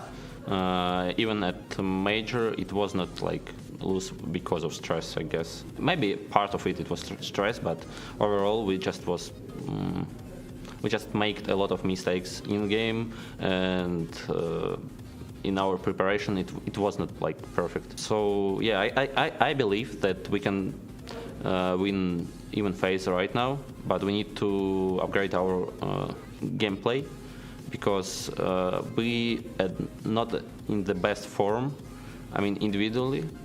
Because if you will look, for example, even at Shiro, he's still sick player, but if you will look at his numbers in previous year, for example, Blast, so he was like really strong player, and especially if you will focus on my statistic, this year I'm so bad really, and it's obviously, I mean, here is a lot of reasons why, but overall we are looking on the result. And if we speaking about me, if I'm playing bad, so I need to fix it as up, because that's how it works.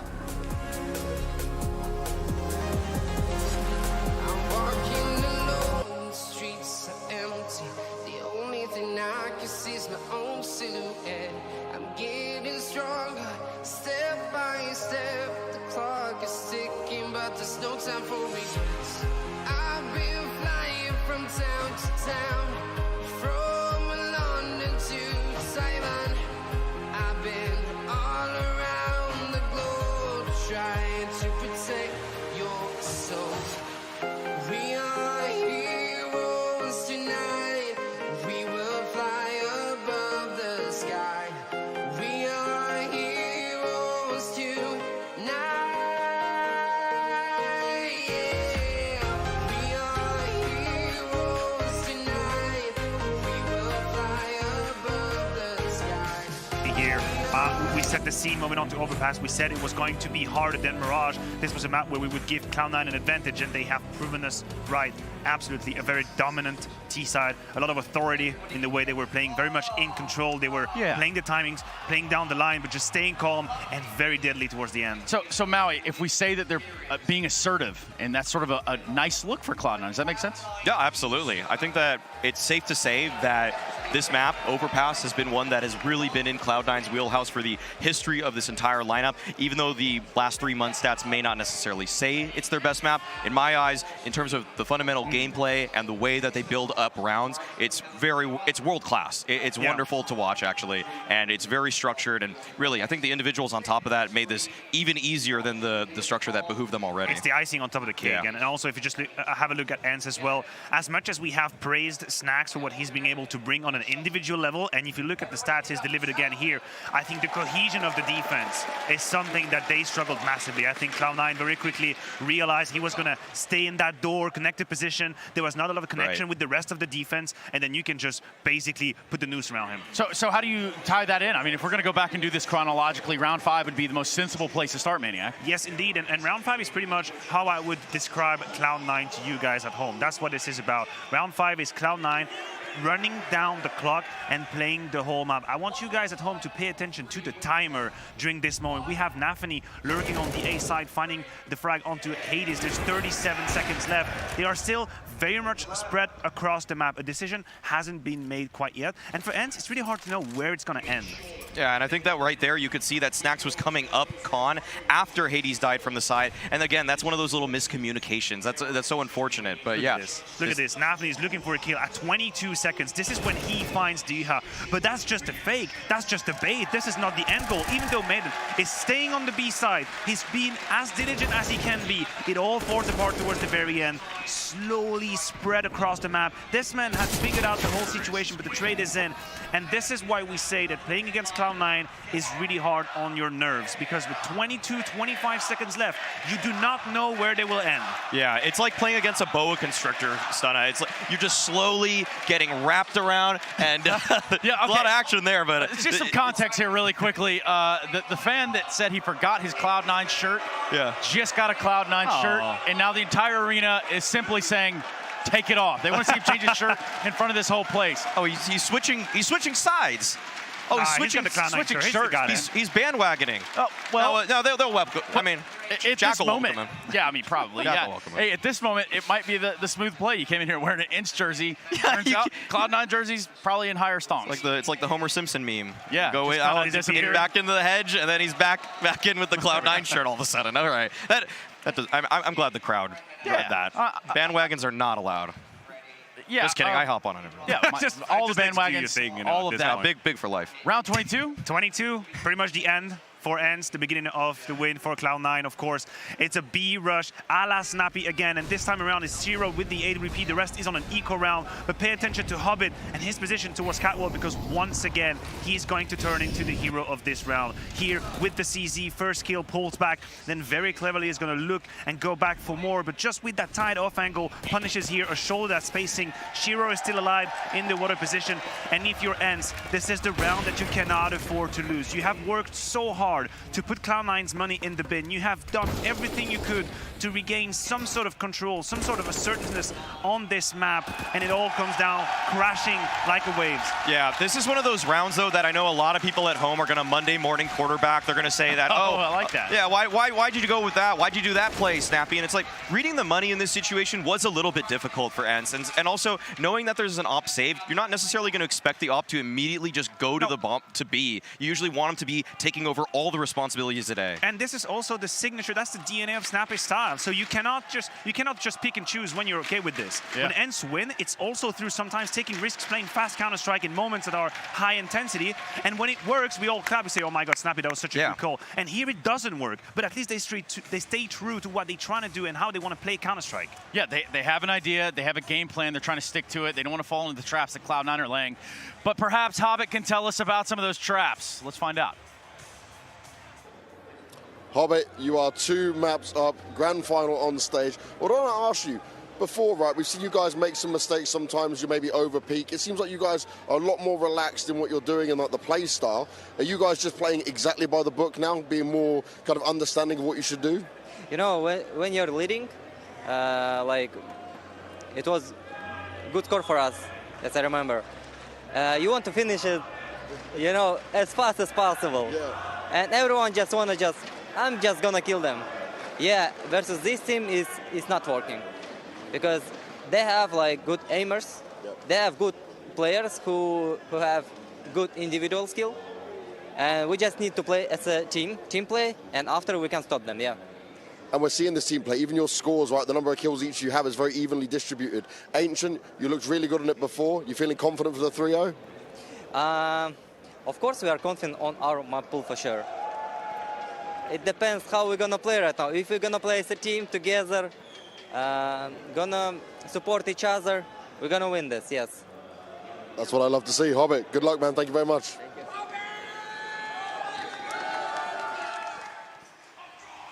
Yeah, and so far it does look like Hobbit and company do have this under control, under wraps. I mean, they're sitting in the driver's seat. If you look at Ence, you hope for the bounce back.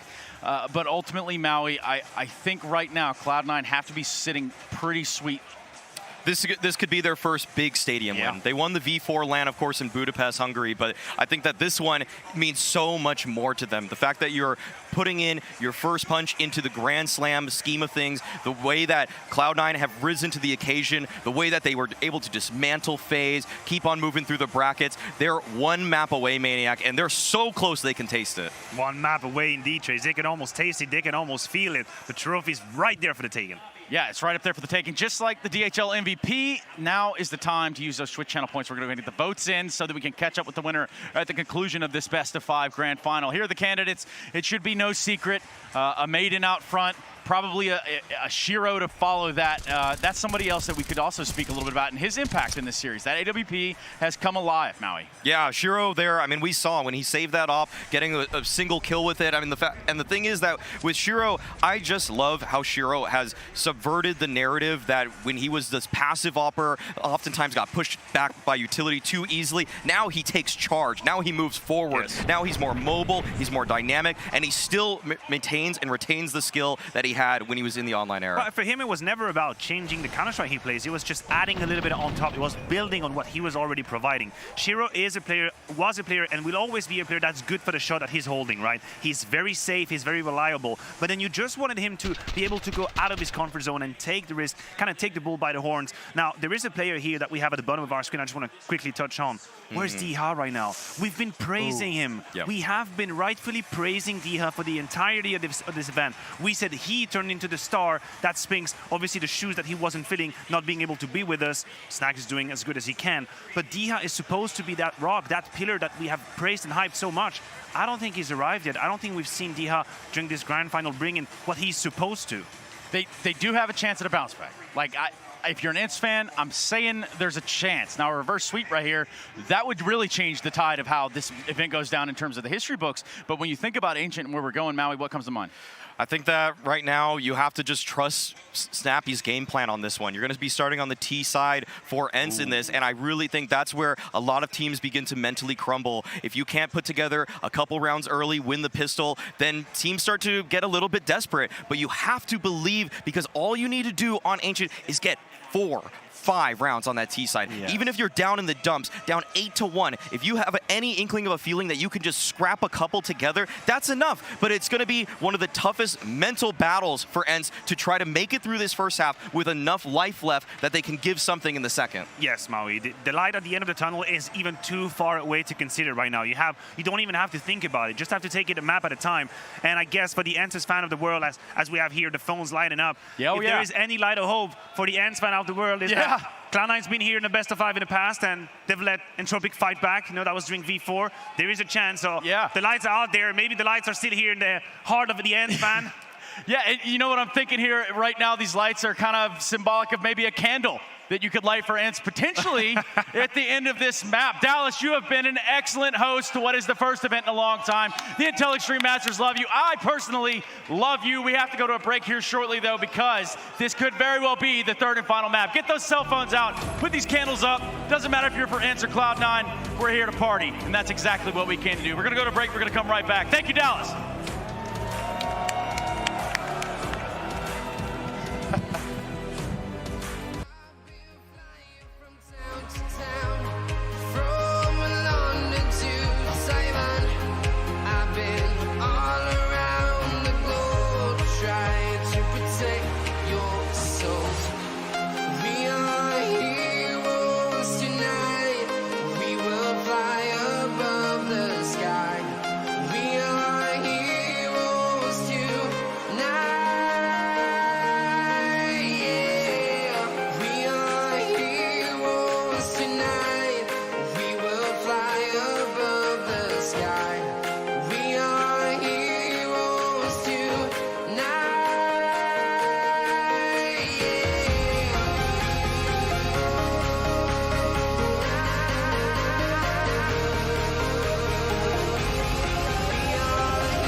I've been all around the globe trying to protect your soul.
efficient, and Cloud9 were so impressive on it yesterday. Absolutely destroyed Berlin International Gaming in a big way. It was 16-3 on this map. I asked Snacks between maps, how many times have you played Ancient, dude? And he said, well, about 3 more times than I played Overpass with Ence. So maybe it can be a bit more destructive on this particular situation. Yeah, I don't know, though. What a tough prospect you have going up against after watching the way Cloud9 dismantled Big yesterday, as you mentioned. However, Ence equally have a very good win rate on this map, so all is not lost. We saw plenty of fight left in them on Overpass and a losing effort, but to stay in that game, even on its own after the first half, was impressive in its own right. However, Ence blanked in this series on this grand final stage. In their pursuit of the trophy, they've got no step forward.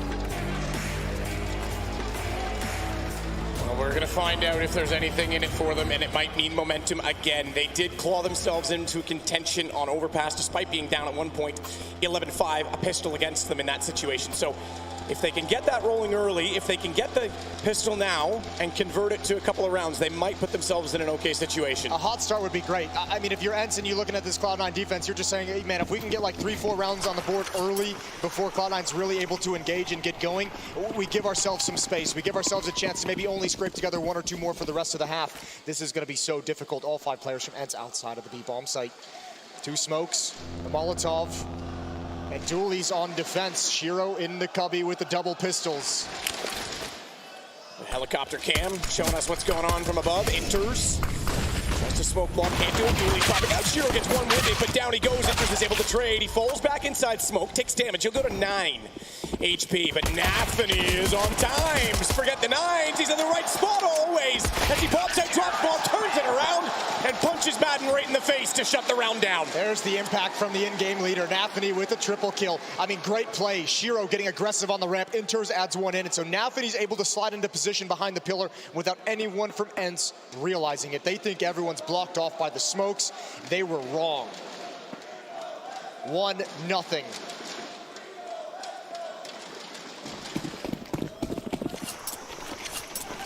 Rotation out of spawn from Ence this time is heavily favored toward the B side of the map.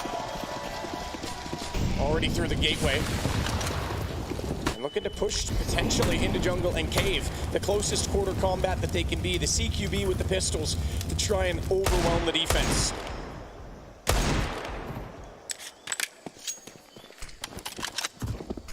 Good luck with that. Hobbit and Exile sliding into position in middle. Fast flanks are going to be available for Cloud9 if they ever get in any kind of trouble. No Molotov to flush Inters out of the cubby like they did to Shiro in the pistol round. They're going to have to brute force their way in. Plenty of smokes all over the place. Inters is waiting as well in that smoke. They've not cleared it. They're considering it.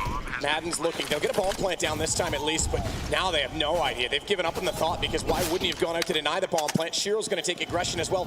Madden's still staring though. He's suspicious, but he's looked away exactly when he shouldn't have. The timing for Inters is perfect, and out they come to overwhelm a post-plant setup with little weaponry to try and now fight at range, and they're already on the diffusers. They'll just push the 2 remaining T's back. Snappy does what he can. It's not much. 2-0 Cloud9. Not a bad idea from Ence. Smokes all over the bomb site to mask everything. A plant in the front of the bomb site, exposed to the ramp as well, but they get none of the kills once the smoke clears. Cloud9 just too damn good. 2-0.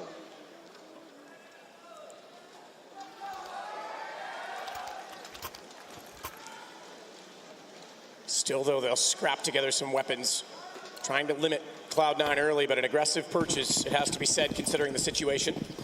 But with that bomb plant down, they'll be able to buy in the next one, so they might as well try with these Galils. Forward already of Flames, though. Madden's made a stance. He's made a statement, but he's making a lot of noise now as well.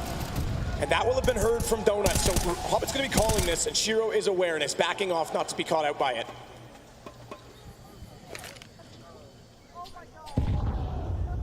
Again, it's all down to that smoke clearing, the plays that want to be made. And all again, it's down to the B-bomb site. Ence, rinse and repeat. Inters, the only defender here. Nathany is actually committed towards middle, so Inters has to play this passively. Access to the B-bomb site for Ence. They're going to be coming in. That's an important kill. Madden goes down. Oh, another one even blind. Inters couldn't connect with the final shots, but Hades is brought so low. He's going to turn the corner. He gets blind, and there we go. 2-man advantage. Off from Dia. Stack instead though at the stairs. Once again, bomb down. So the money objective of the round done at least. Patience though from Cloud9, not wanting to overextend on this retake. Be quick though. play. Exile does at least get one back. Shiro as well. They've got to get to this bomb. Dia's the only one left. Could still be a problem. Not at all. They're going to spray through and make no mistake on it.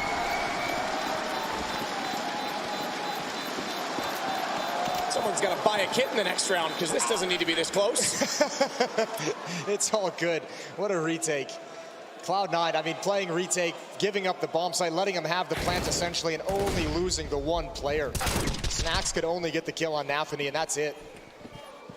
They come in like a storm afterwards.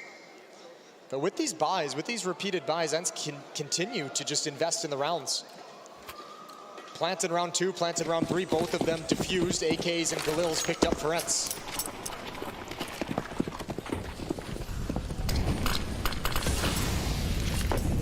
That's the response then, as the pace slowed or increased. It seems to be roughly about the same though, as once more they go for Jaguar early. Conversation on the desk before Overpass was lacking the impact of Spinks and the important role that he plays on that map. Well, on this map too, in middle, Spinks has been a monster for Ence. Snax is going to have to see if he can replicate the success he's been having throughout this year on Ancient. Him and Diha working in tandem. Snax looking for any information, cautiously starting to get a bit more aggressive.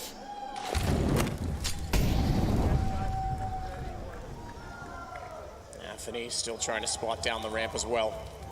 It's Hades that could spot him. Goes wide, not knowing that there's two there, and no time to trade. Because Inter's is far enough up the ramp, he can sneak back around the corner before the response comes in. So it stays to a 4-on-4, 50 seconds. And they need some control on the Ence side right now. That's huge. That's a big time kill. That might actually pull Inters away. Definitely shifting Shiro out, but he knows they're still outside the B. Bomb site return spam. That's great on a Snappy, down very low, 19 HP. But still, Shiro and Inters are gonna have to back off the initial defense. Again, a retake at this B bomb site, and Ence is gonna stroll in behind the smokes. Oh, through the smoke. Through the smoke, Inters almost got it. Almost got it because it was the pillar that saved Snappy, but the shot back with Dia is even just as good to find Shiro on the other side. So Ence may have just forced the situation to be considered incomplete because it's a save from Cloud9. They back off. It's going to go 3-1. And they do it on a gun round, which is encouraging and positive against a very, very remarkable C9 defense. Yeah, good pick from Snax over towards middle as well. That really forced the B defense to kind of shift away from trying to hold on to the bomb site. Mid-round push down the B ramp didn't work either for Cloud9. So Inters and Axel going to hold on to the guns. Ence is going to be on the board early. It's 3-1. We've got the M4 picked up for Snappy as well, so it's a full arsenal of primary weapons. Take a look inside of the arena and what everyone here in Dallas sees. Snax looking a bit confident in this one as well, again, trying to find that early position. He's been getting into that cave pretty frequently. Round 5. Up in the hands of Shiro. Nappy and Inters want to get aggressive right out of the gate. Previously it was a mid-round push, but with this deep smoke, they're taking control right now. No access to this lane. Ence, big kill from Exile. Flash is high. Snappy's got an open sight. Oh, okay. This is wide open. They've already rotated over to CT. That fake has worked. What an over-rotation from Cloud9. Yeah, especially considering Exile got the kill at range. They just had no more information. They might actually want to try and save this again. Nafany could force his way through the smoke. That's not going to work. Snappy holding it. Time to bail out. You're exactly right. Pull the ripcord. Save the weapons.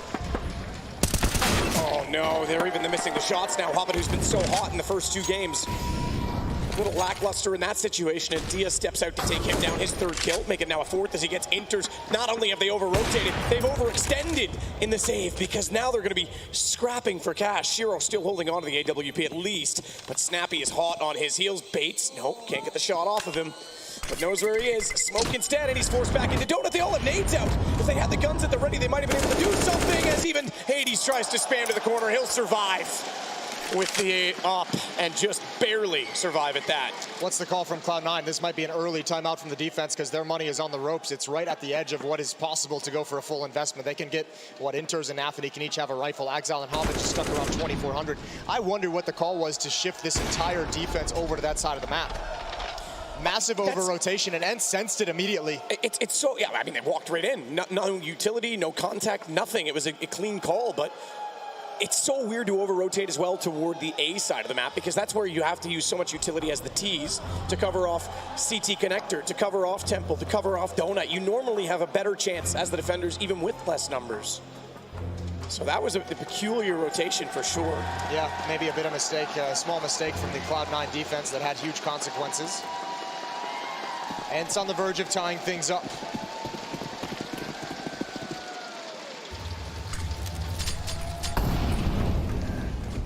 Standard Molotovs thrown at middle, so Dia can't come through. Hobbit's going to extinguish those now and actually give himself a bit of coverage from smoke, a nade, maybe even push further forward if they want to try and take over the box's position, and it looks like with 2 players now in middle, 3 players in fact in middle, they could do exactly that, but they're going to do it with a boost rather than a push. And Inters knows there's one close, but not close enough to capitalize because the steps outside of the cave have been on his left, so not closer to the mid side. It's a lot of resources in middle though for Cloud9. Gonna put a lot of faith in Nafany and Inters. Nafany's the only one in front of the smokes as well. He's gonna challenge out in the open. First headshot is his. He's gonna stand tall against the wall, can't do anything else. Shiro got one towards middle. And now the defense is scrambling to recover, but Ence should be able to at least get the bomb down. Nade deep. Inters backs off smoke. Alvin wants in. He's cleared the wall. He knows there's going to be a repeat, but Shiro's there to trade it. So even though he goes down, they've got it limited to just Snappy, and he's going to get aggressive because he has to. No choice. Wants to isolate one-on-ones, but he's picked the wrong one. Shiro nails him, and it's now Cloud9 with a 4th. Triple kill from Shiro with the op. The pick in mid, the trade off Hobbit's death, and that final kill right there. Well struck, and that's the op that they almost took away from at the end of last round. They were just narrowly missed the opportunity to remove the AWP from the hands of Cloud9, and it punishes them in the next round, punishes them for that failure.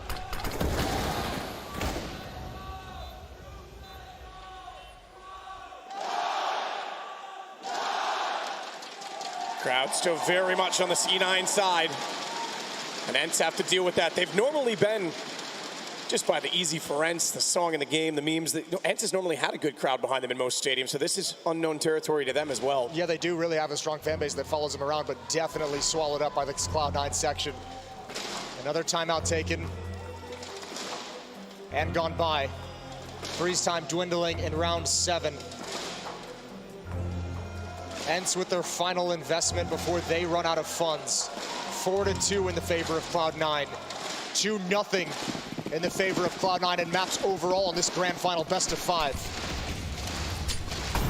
Ence must have this map. Absolutely.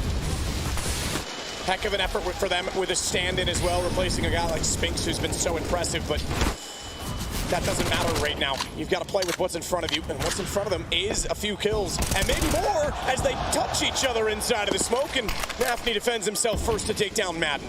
Oh, Shiro picked up by Hades, and now they have a player boxed in at ramp. Nafany knows he can't fall back. He knows there's no retreat, but Dia's got the bomb, and he's completely disconnected from the rest of his team. He has no access either.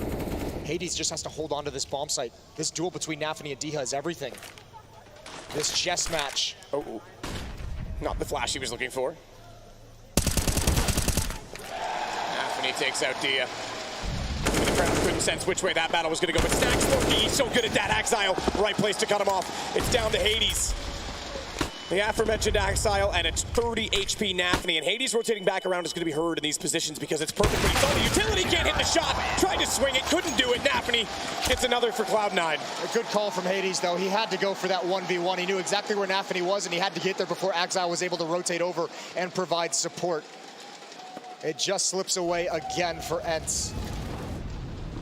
Madden able to get one, but not the second. Couldn't find him inside of the smoke. Just thought he was stuck on something. It's Nafany to recover. And obviously, Diha's so disconnected. This was the big fight. Right at the end, Hades goes down. 5-2. Ence by everything they possibly can. Mac-10s, fast-paced, B-bomb site, flames in their way. Inters and Nafany in their way, but they passed the first test. Flying colors, flying Mac-10. And Snacks is even able to wrap around. He's got good control. Snacks spraying back through the smoke as well, making sure no one's going to push into it. Bomb continues to tick, and Shiro gets only one kill back, but Interest is burned. Shiro swings, though he finds Snacks, baits a shot into the smoke. He's trying to pull them forward. He wants the aggression because his teammate's there to support with the rifle, but they're going to lose out on it as Dia doubles with a Tech 9, and Axile in a 1-on-3 has no chance back in. Ence has been so good in these rounds. This is one of their main strengths, the scrappy buys, the Mac 10s and Tech 9s. Able to make it work, able to get up in the face of Cloud9, and this time there's no chance for a retake. Axile, a fighting retreat. They're hunting him down. They want to take this last AK-47 away. And actually, oh, he wants some kills at the end. He's going to lose everything. Hades and Diha survive. Double kill on Diha with the Tech 9. And finally, they've done it. Finally, they've broken Cloud9. No money for the CT side. And Ence can find a way to equalize. Absolutely. They can pull this in right now. Great round from Tia. Goes to the Tech 9 at that range. That was so fast on Shiro. And Shiro was looking to try and get the players to bait into that smoke, as we said, because Hobbit was there to hold, but almost forgot about the fact that he was going to be peeked from in the sight. And Cloud9's been playing this B defense mostly with just 2 players, so I mean, that kind of a fast tactic. Ence has gone back to it a number of times in this half, and it's starting to pay off. They've starting to batter it down. It's Cloud9's turn to invest everything they can into things. M4 on Exile, FAMAS on Shiro, pistols on the other 3, no kits.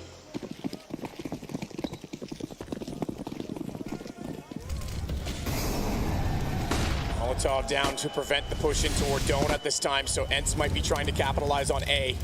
Strong defense there, but they're already out from the halls. They know that Donut's not going to be a problem in reverse. They need to just clear it from the front side, but they can't do that. Axile with 2. Snappy's going to arrive, but he's late, and he's stuck in a crossfire. Good read from C9. Ence knew exactly what they wanted from the round, but they were not anticipating such a strong presence on that side of the map. Absolute disaster for Ence right when they have a chance to get into this game and close the gap and actually start reaching towards 4 or 5 rounds. Cloud9 stop him cold with a 5-7. At least Hades has the bomb, but a 1v4 in over a minute. He's boxed in, and he knows it. He can sense it.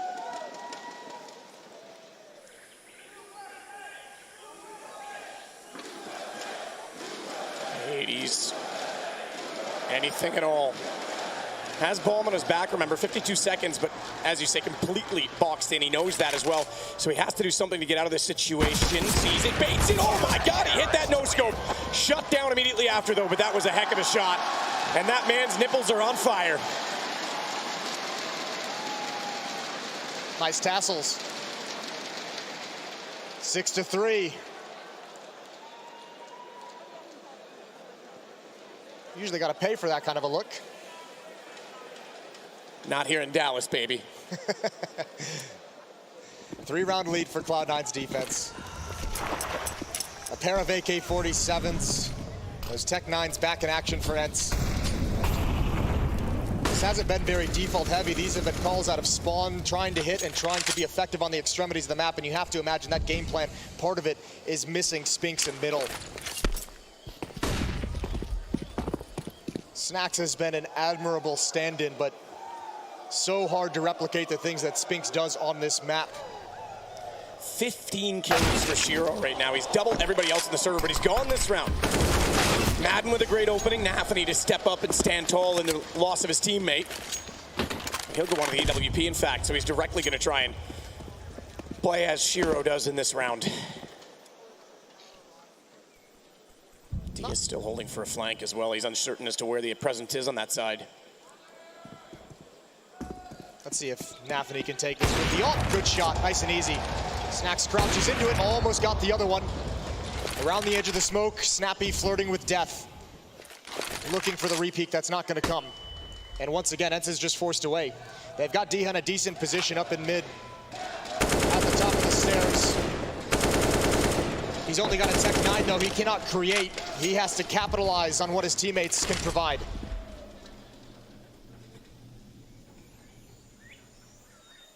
And he's still looking through the gap. He saw it. He got dinked out, though. Tags go both directions on it. He was dinked through the box, though, at range from a pistol. It doesn't do too much damage onto him. But he knows he's in trouble because they're going to push both sides. 5-7 instead. Still, they want to go through the smokes. And they're going to get it close. Nafany, oh my God. Picking up the the up, and he does exactly what Shiro does well with it. Hobbit's gonna close it. That was incredible. Quad kill for Nafany picking up the op. Those guys can't believe it. Ence can't believe it.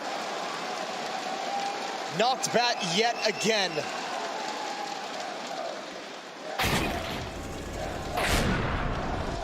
That's crazy. He threw the nade, and we can already see him. Yeah, exactly. He was coming through the smoke. Gun wasn't even out, and he still gets it. That's a panic click almost. Not even no mistake. Not even known for his off either, but remember he had that incredible 1v3 on Inferno earlier in the series where he hit a pretty crazy no-scope as well. Wild stuff. 4-round lead. All right, another B-rush. It's worked a couple times for Ence. Excuse me, not a B-rush. They do shift to the left towards Jaguar into the cave. Not slowing down quite yet. There's 3 players here, but again, they're passive. Nafany's gonna be first contact, M4 in hand, but slips behind the smoke, boosted up over the top. I don't think he can stop the plant. He might be able to. If the hip is sticking out wide, good kill from Snacks. A little closer than they were ready for and trying to go for that predictable pattern spray beside the pillar. And that's a kick down at least, but they've all got one other than Hobbit, so shouldn't be too consequential if they do want to go for this, and they might. They're sneaking in. Again, they're going to give that wall away. The pillar player, Dia, not looking the right direction, allows access. Clean kill, and Axile's not done there, but watch the flank. Oh, Snappy. He just needs to get held up. He just needs space and time bought for him. He's gotten it, but the smoke down, and they're already on the defuse. I mentioned kits. It's going to matter now. They might be done. He's going to go in. He's going to spar off. He can't find the kill. Shiro holds it. Cloud9 get the round. I cannot believe how good Cloud9's retakes have been on this B bomb site because Ence is more than happy to keep taking the space. They keep encountering a passive retake defense, and they're more than happy to move in with utility and get that plan and play the post plan. But Cloud9 has just been incredible each and every time. 5-round lead. You'd think surely one of those would be converted. It's close in so many situations. I mean, even this, him running through, he hits the right kill there. Yeah, he gets that kill on Shiro quickly in the first couple bullets. He'll be able to have a shot at the diffuser. Timeout taken by Ence, talking things over. They have to prevent themselves from getting buried in this first half. They're not in a horrible position. 4 rounds left for Ence to scrape together whatever they possibly can.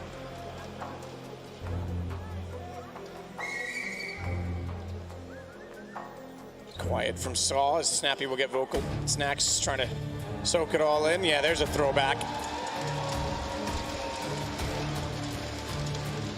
The Virtus Pro we all knew and loved.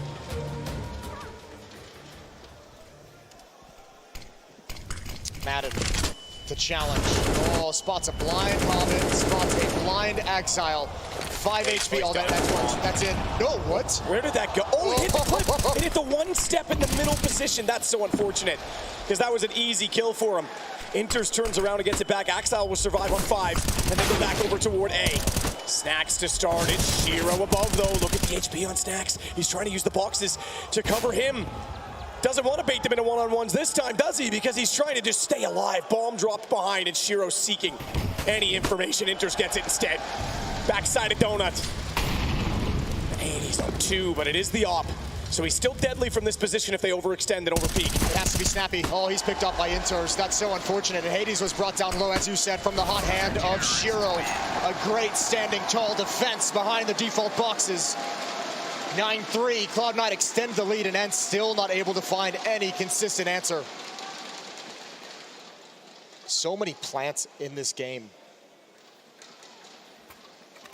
8 times Ence has gotten into the bomb sites and planted the bomb. Only 3 of them converted into explosions in round wins.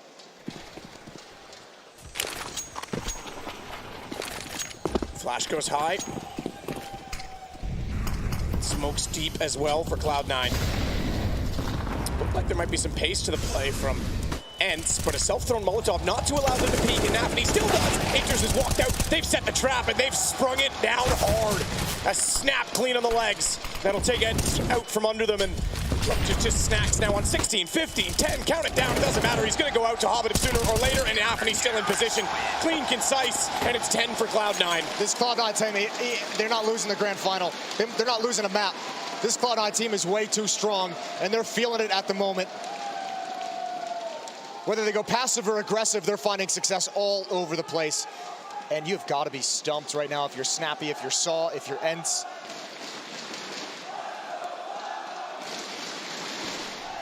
And another team that, again, last year, not even on anyone's radar. Kings of Tier 2, I think Maui was labeling them, and then suddenly they've made a huge step forward, but already it seems they're frustrated with this. They want to win. They were in finals against FaZe at Pro League. They took a map off FaZe there. In this event with FaZe out, they would have thought this is it. We can get this done. But man, oh man, Cloud9 is playing some incredibly good Counter-Strike. And if you're Cloud9, you had to have known this round was coming. You had to have known it was going to be fast B. You've shut down everything else. They've been leaning on it Ence so much in this half. Double Molotov at top of ramp. They're forced to run through all the teeth of the hit taken away by the opening 2 kills going to C9. They are up 11-3. We mentioned Cloud9's defense on this map was just so strong. Everyone saw it yesterday here in Dallas against Big. It's being repeated. And that man wants Hobbit to adopt him, but right now I would say North America has adopted Hobbit. So the crowd is enthralled and enjoying this one just to have the Cloud9 name back at the top. Been a long time since we've had that. Yesterday against Big, Cloud9 ended their first half on the CT side with a 12-3 scoreline. They're looking to go right back into it. Deja vu for C9. 19 kills on Shiro, 18 on Nafany.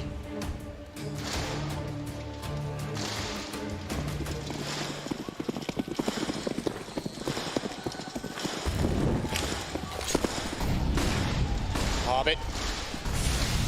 Down middle. Looking for the smokes. Nade into it as well. They're gonna back off on the Ence side.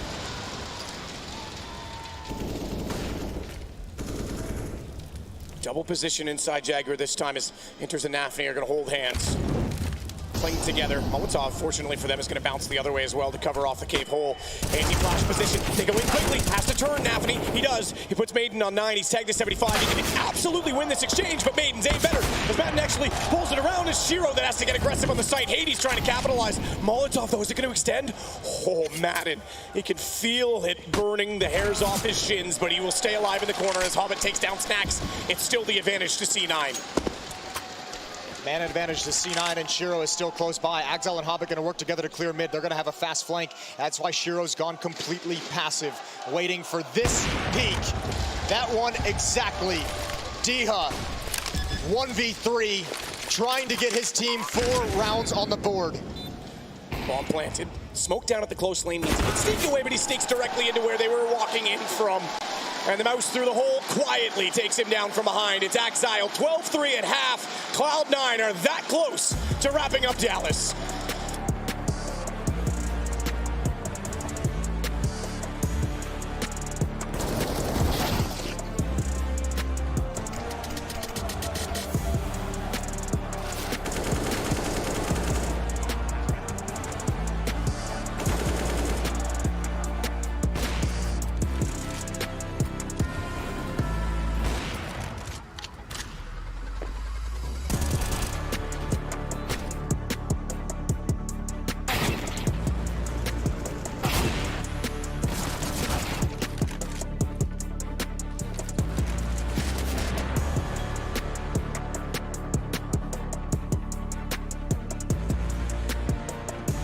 From the moment I joined Ence, like first 1 or 2 weeks, I didn't feel as much confident as I'm now.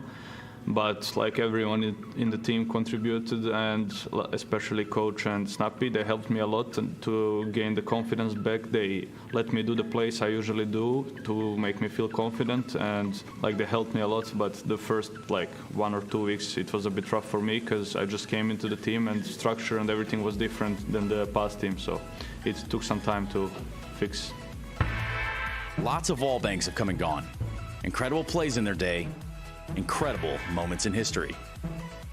Some during clutches. Looking for it, he's got him hunted down. Time is up. Oh my Some of them simply random. What? But one of them was both, and it has stood the test of time. Spray here. System stuff for the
to get here that's taken numerous disappointing finishes and results, culminating in this incredible performance on the grand final stage in Dallas.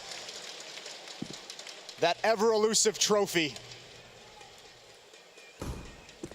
And backing off, Snacks to do it. Doubling up though. Exile and Hobbit. Snappy's late to mid. He knows there's still one in there. Dooley's to drop down. He's made noise. Oh, he didn't realize there was one there. I thought he was checking it. I thought he heard Hobbit go to that corner. He does not. But they still get the next kill, which keeps it close, keeps it possible. They can't cover off every angle though as Inters walks out. Hades preoccupied, and it's on just Madden left. Palm down, smoke in position. One in the corner boosted, one up close. As he walks in, he's spotted. It's Cloud9 now with 13 and 3 to go. That's the dagger. That's the one. If you're Ence, I don't think you can recover from it, and you have to buy in this second round. You're too far away to not invest here, to not take the risk.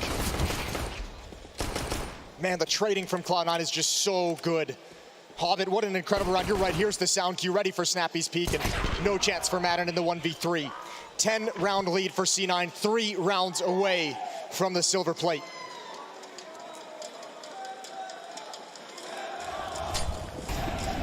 Hades does get good damage into Nafny. He can't back off on that either. They need to keep going forward. He'll be sacrificial, nearly doubling up. Snappy does capitalize on Snacks' damage and puts Inters down.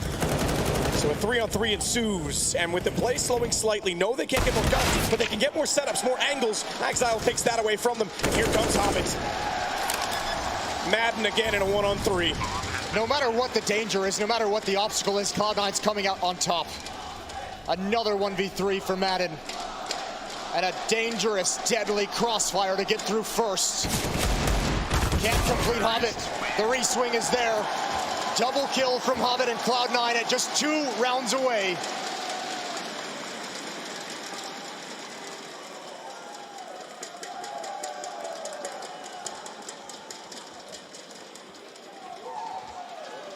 Guns purchased. Going for speed as they pick up 1 AK, 2 Galils, but the MAC-10s importantly for both Inters and Nafny. We've touched on it. Individual prowess. Both Shiro and Exile, the 2 highest rated players in the group stage. Exile has been incredible as well in the playoffs. Shiro is looking great again as he starts off against Hades. And Hobbit today as well in this finals.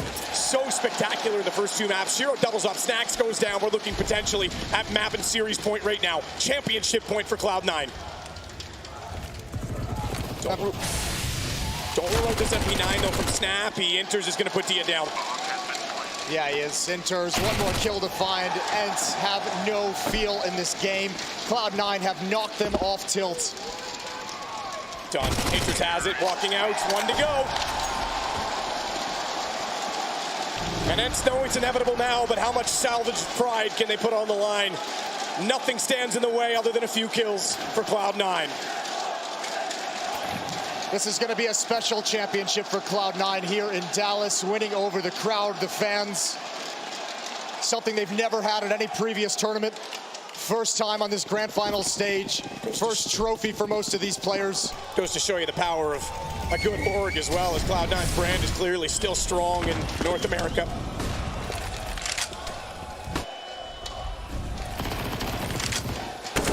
A victory they'll never forget. Just 1 round away, 12 chances to grab it. Ence has been so impressive throughout this tournament, impressive what they've been able to do with Snacks standing in. But Cloud9 is just too good. With the confidence that they've built up throughout this event, they cannot be stopped, not by anyone. Didn't make the playoffs of the major, fell shy in Katowice, have yet to have a stage really become theirs, but this one absolutely is. Not just the stage, the whole arena is theirs.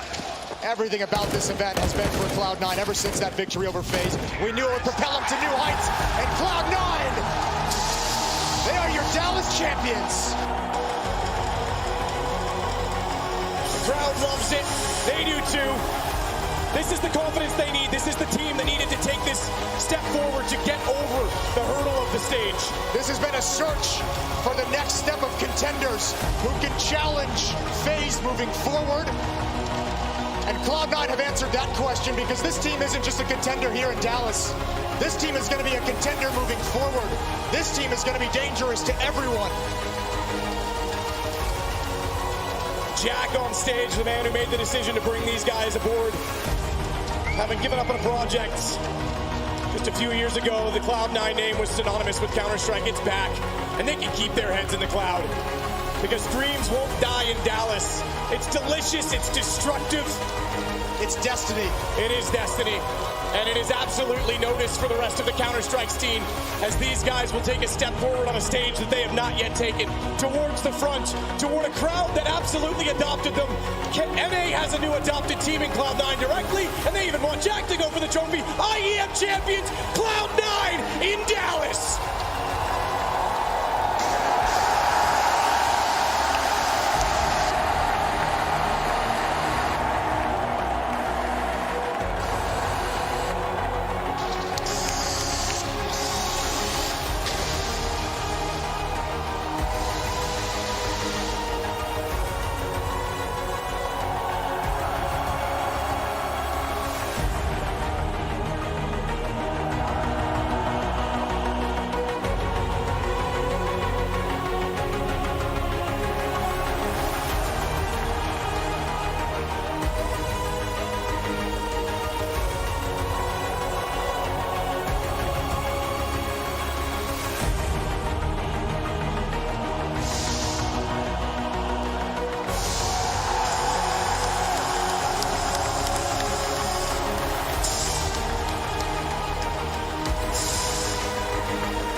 Cloud9 have done it in Dallas. Finally, Cloud9 getting another Counter-Strike trophy. And Nafana, you are the man to do it on a stage finally. What does it feel like, mate? I know you've been waiting for this. Yes, I mean, it's an amazing feeling. We have a lot of fans here, and it's helped us a lot. I mean, that's mean for us a lot. So, yeah. Now, we spoke about what you were able to do on the online era, right? You've won big tournaments, you've had it. But how does it feel in terms of the difference when you've done it here on a stage? What's that feeling like when you managed to jump up and you finally knew you secured it? Honestly, I probably didn't understand it yet. I mean, I have a lot of different emotions, and we just really need this win. So I'm happy that we did it. And does Dallas feel like home? Yeah, I mean, I'm really in home. A lot of people support us, and it's mean a lot for us. Now, Hobbit, you've been here before. You joined these young guys, right? And you wanted to make a big dent. You found your success online, but you're waiting for that next hurdle. How proud are you of your teammates? Like you spoke to me before, right? This was a team performance, not just one player. What does it feel? I mean, I'm always saying that these guys are amazing. And, you know, I told you guys, we're gonna win some LAN tournaments. We're gonna win a lot of tournaments in the future. Just believe us. We're gonna bring a lot of trophies to Cloud9, I'm pretty sure. Big thanks to Cloud9, big thanks to Jack for this opportunity, right? We just needed it. Now we have opportunity, everything in our hands. Guys, I just told you, we are working a lot, and I believe in my team for 100%. And do you think now this is you guys over the hurdle, the stage fright is gone, this is where you can bring back that dominance? I mean, yes. Guys, big thanks for support. It's amazing. Now, Hobbit, I'm going to give you this pen, and you're going to go off and sign that. Each of you have got to do this. Come on, Dallas, make some noise for your champions, Cloud9!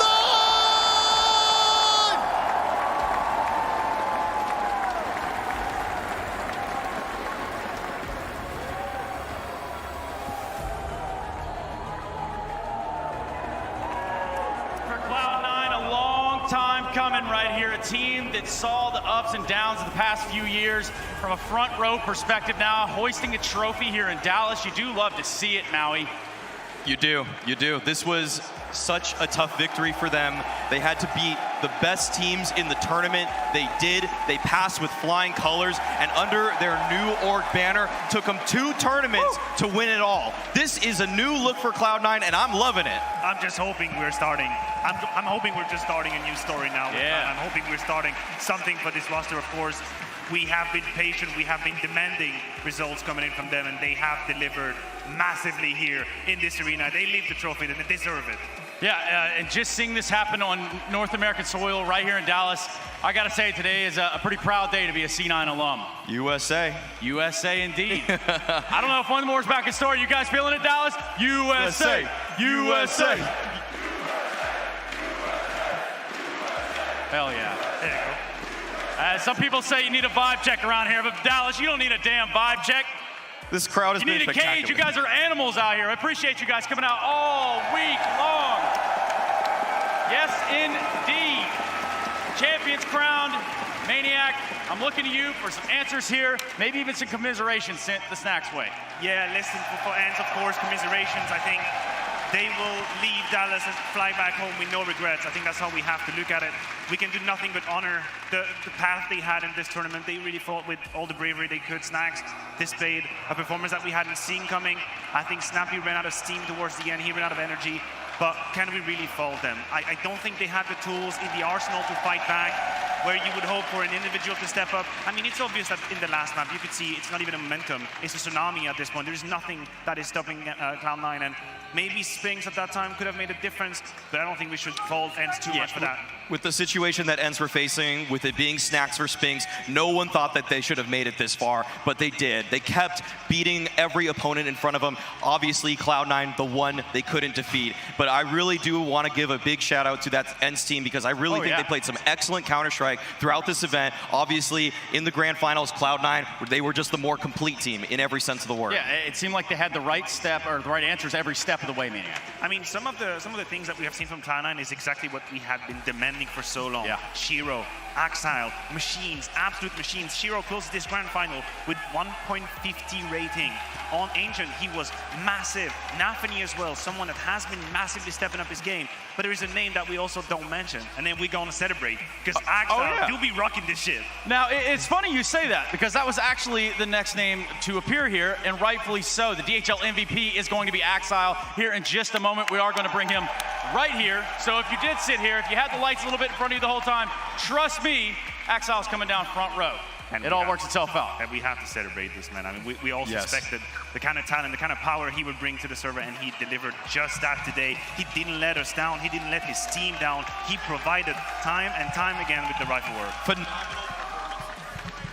Phenomenal performance from Axile there. I mean, honestly, this guy conquered all of his demons in terms of what it takes to perform on a stage. What we saw at so many other events. Come on down. Just so much adversity. But finally, Axile, welcome, man. Congratulations. Let's get you mic'd up. There's a whole boatload of people here that want to hear what you got to say, Axile. Congratulations, you're the DHL MVP. Thank you. Look at all these people. You want to say anything to them? Yeah, big thank you for your support. It's very important, and it's incredible. Thank you.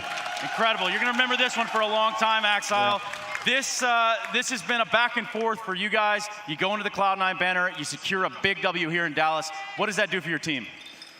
I don't know. We just practiced a lot days. We have so many problems in real life, and with this long way, we just did it.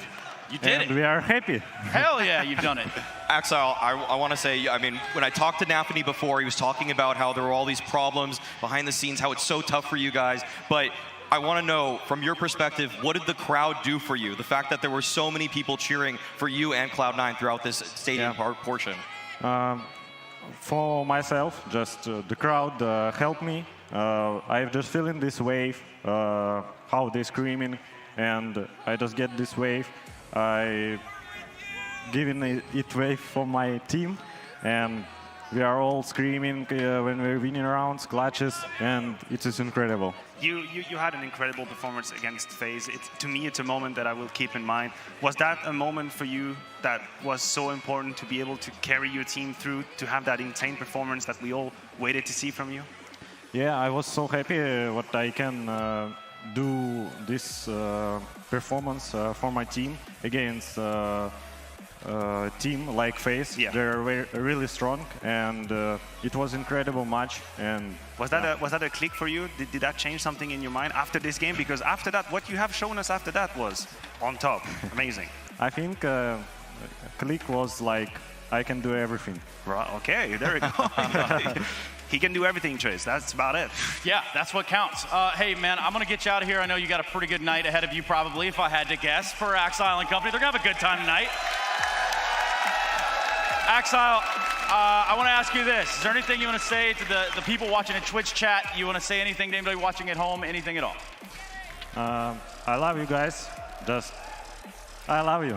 That's all. I love it, man. Hey, cheers. Congratulations. Axile, get a little congratulations, round of applause. It's all right there. Thank you so much, Axile. We'll get you out of here. For us, it's talking about the Cloud9 journey. It's been a long one for these guys. Here in Dallas, they come in here to this grand final, and they make it look good. This is yours, by the way. There we go, Trace. Indeed, we have the bracket in front of our eyes, the journey for Cloud9. We talked about this game against FaZe Clan, which I believe is when everything was decided. This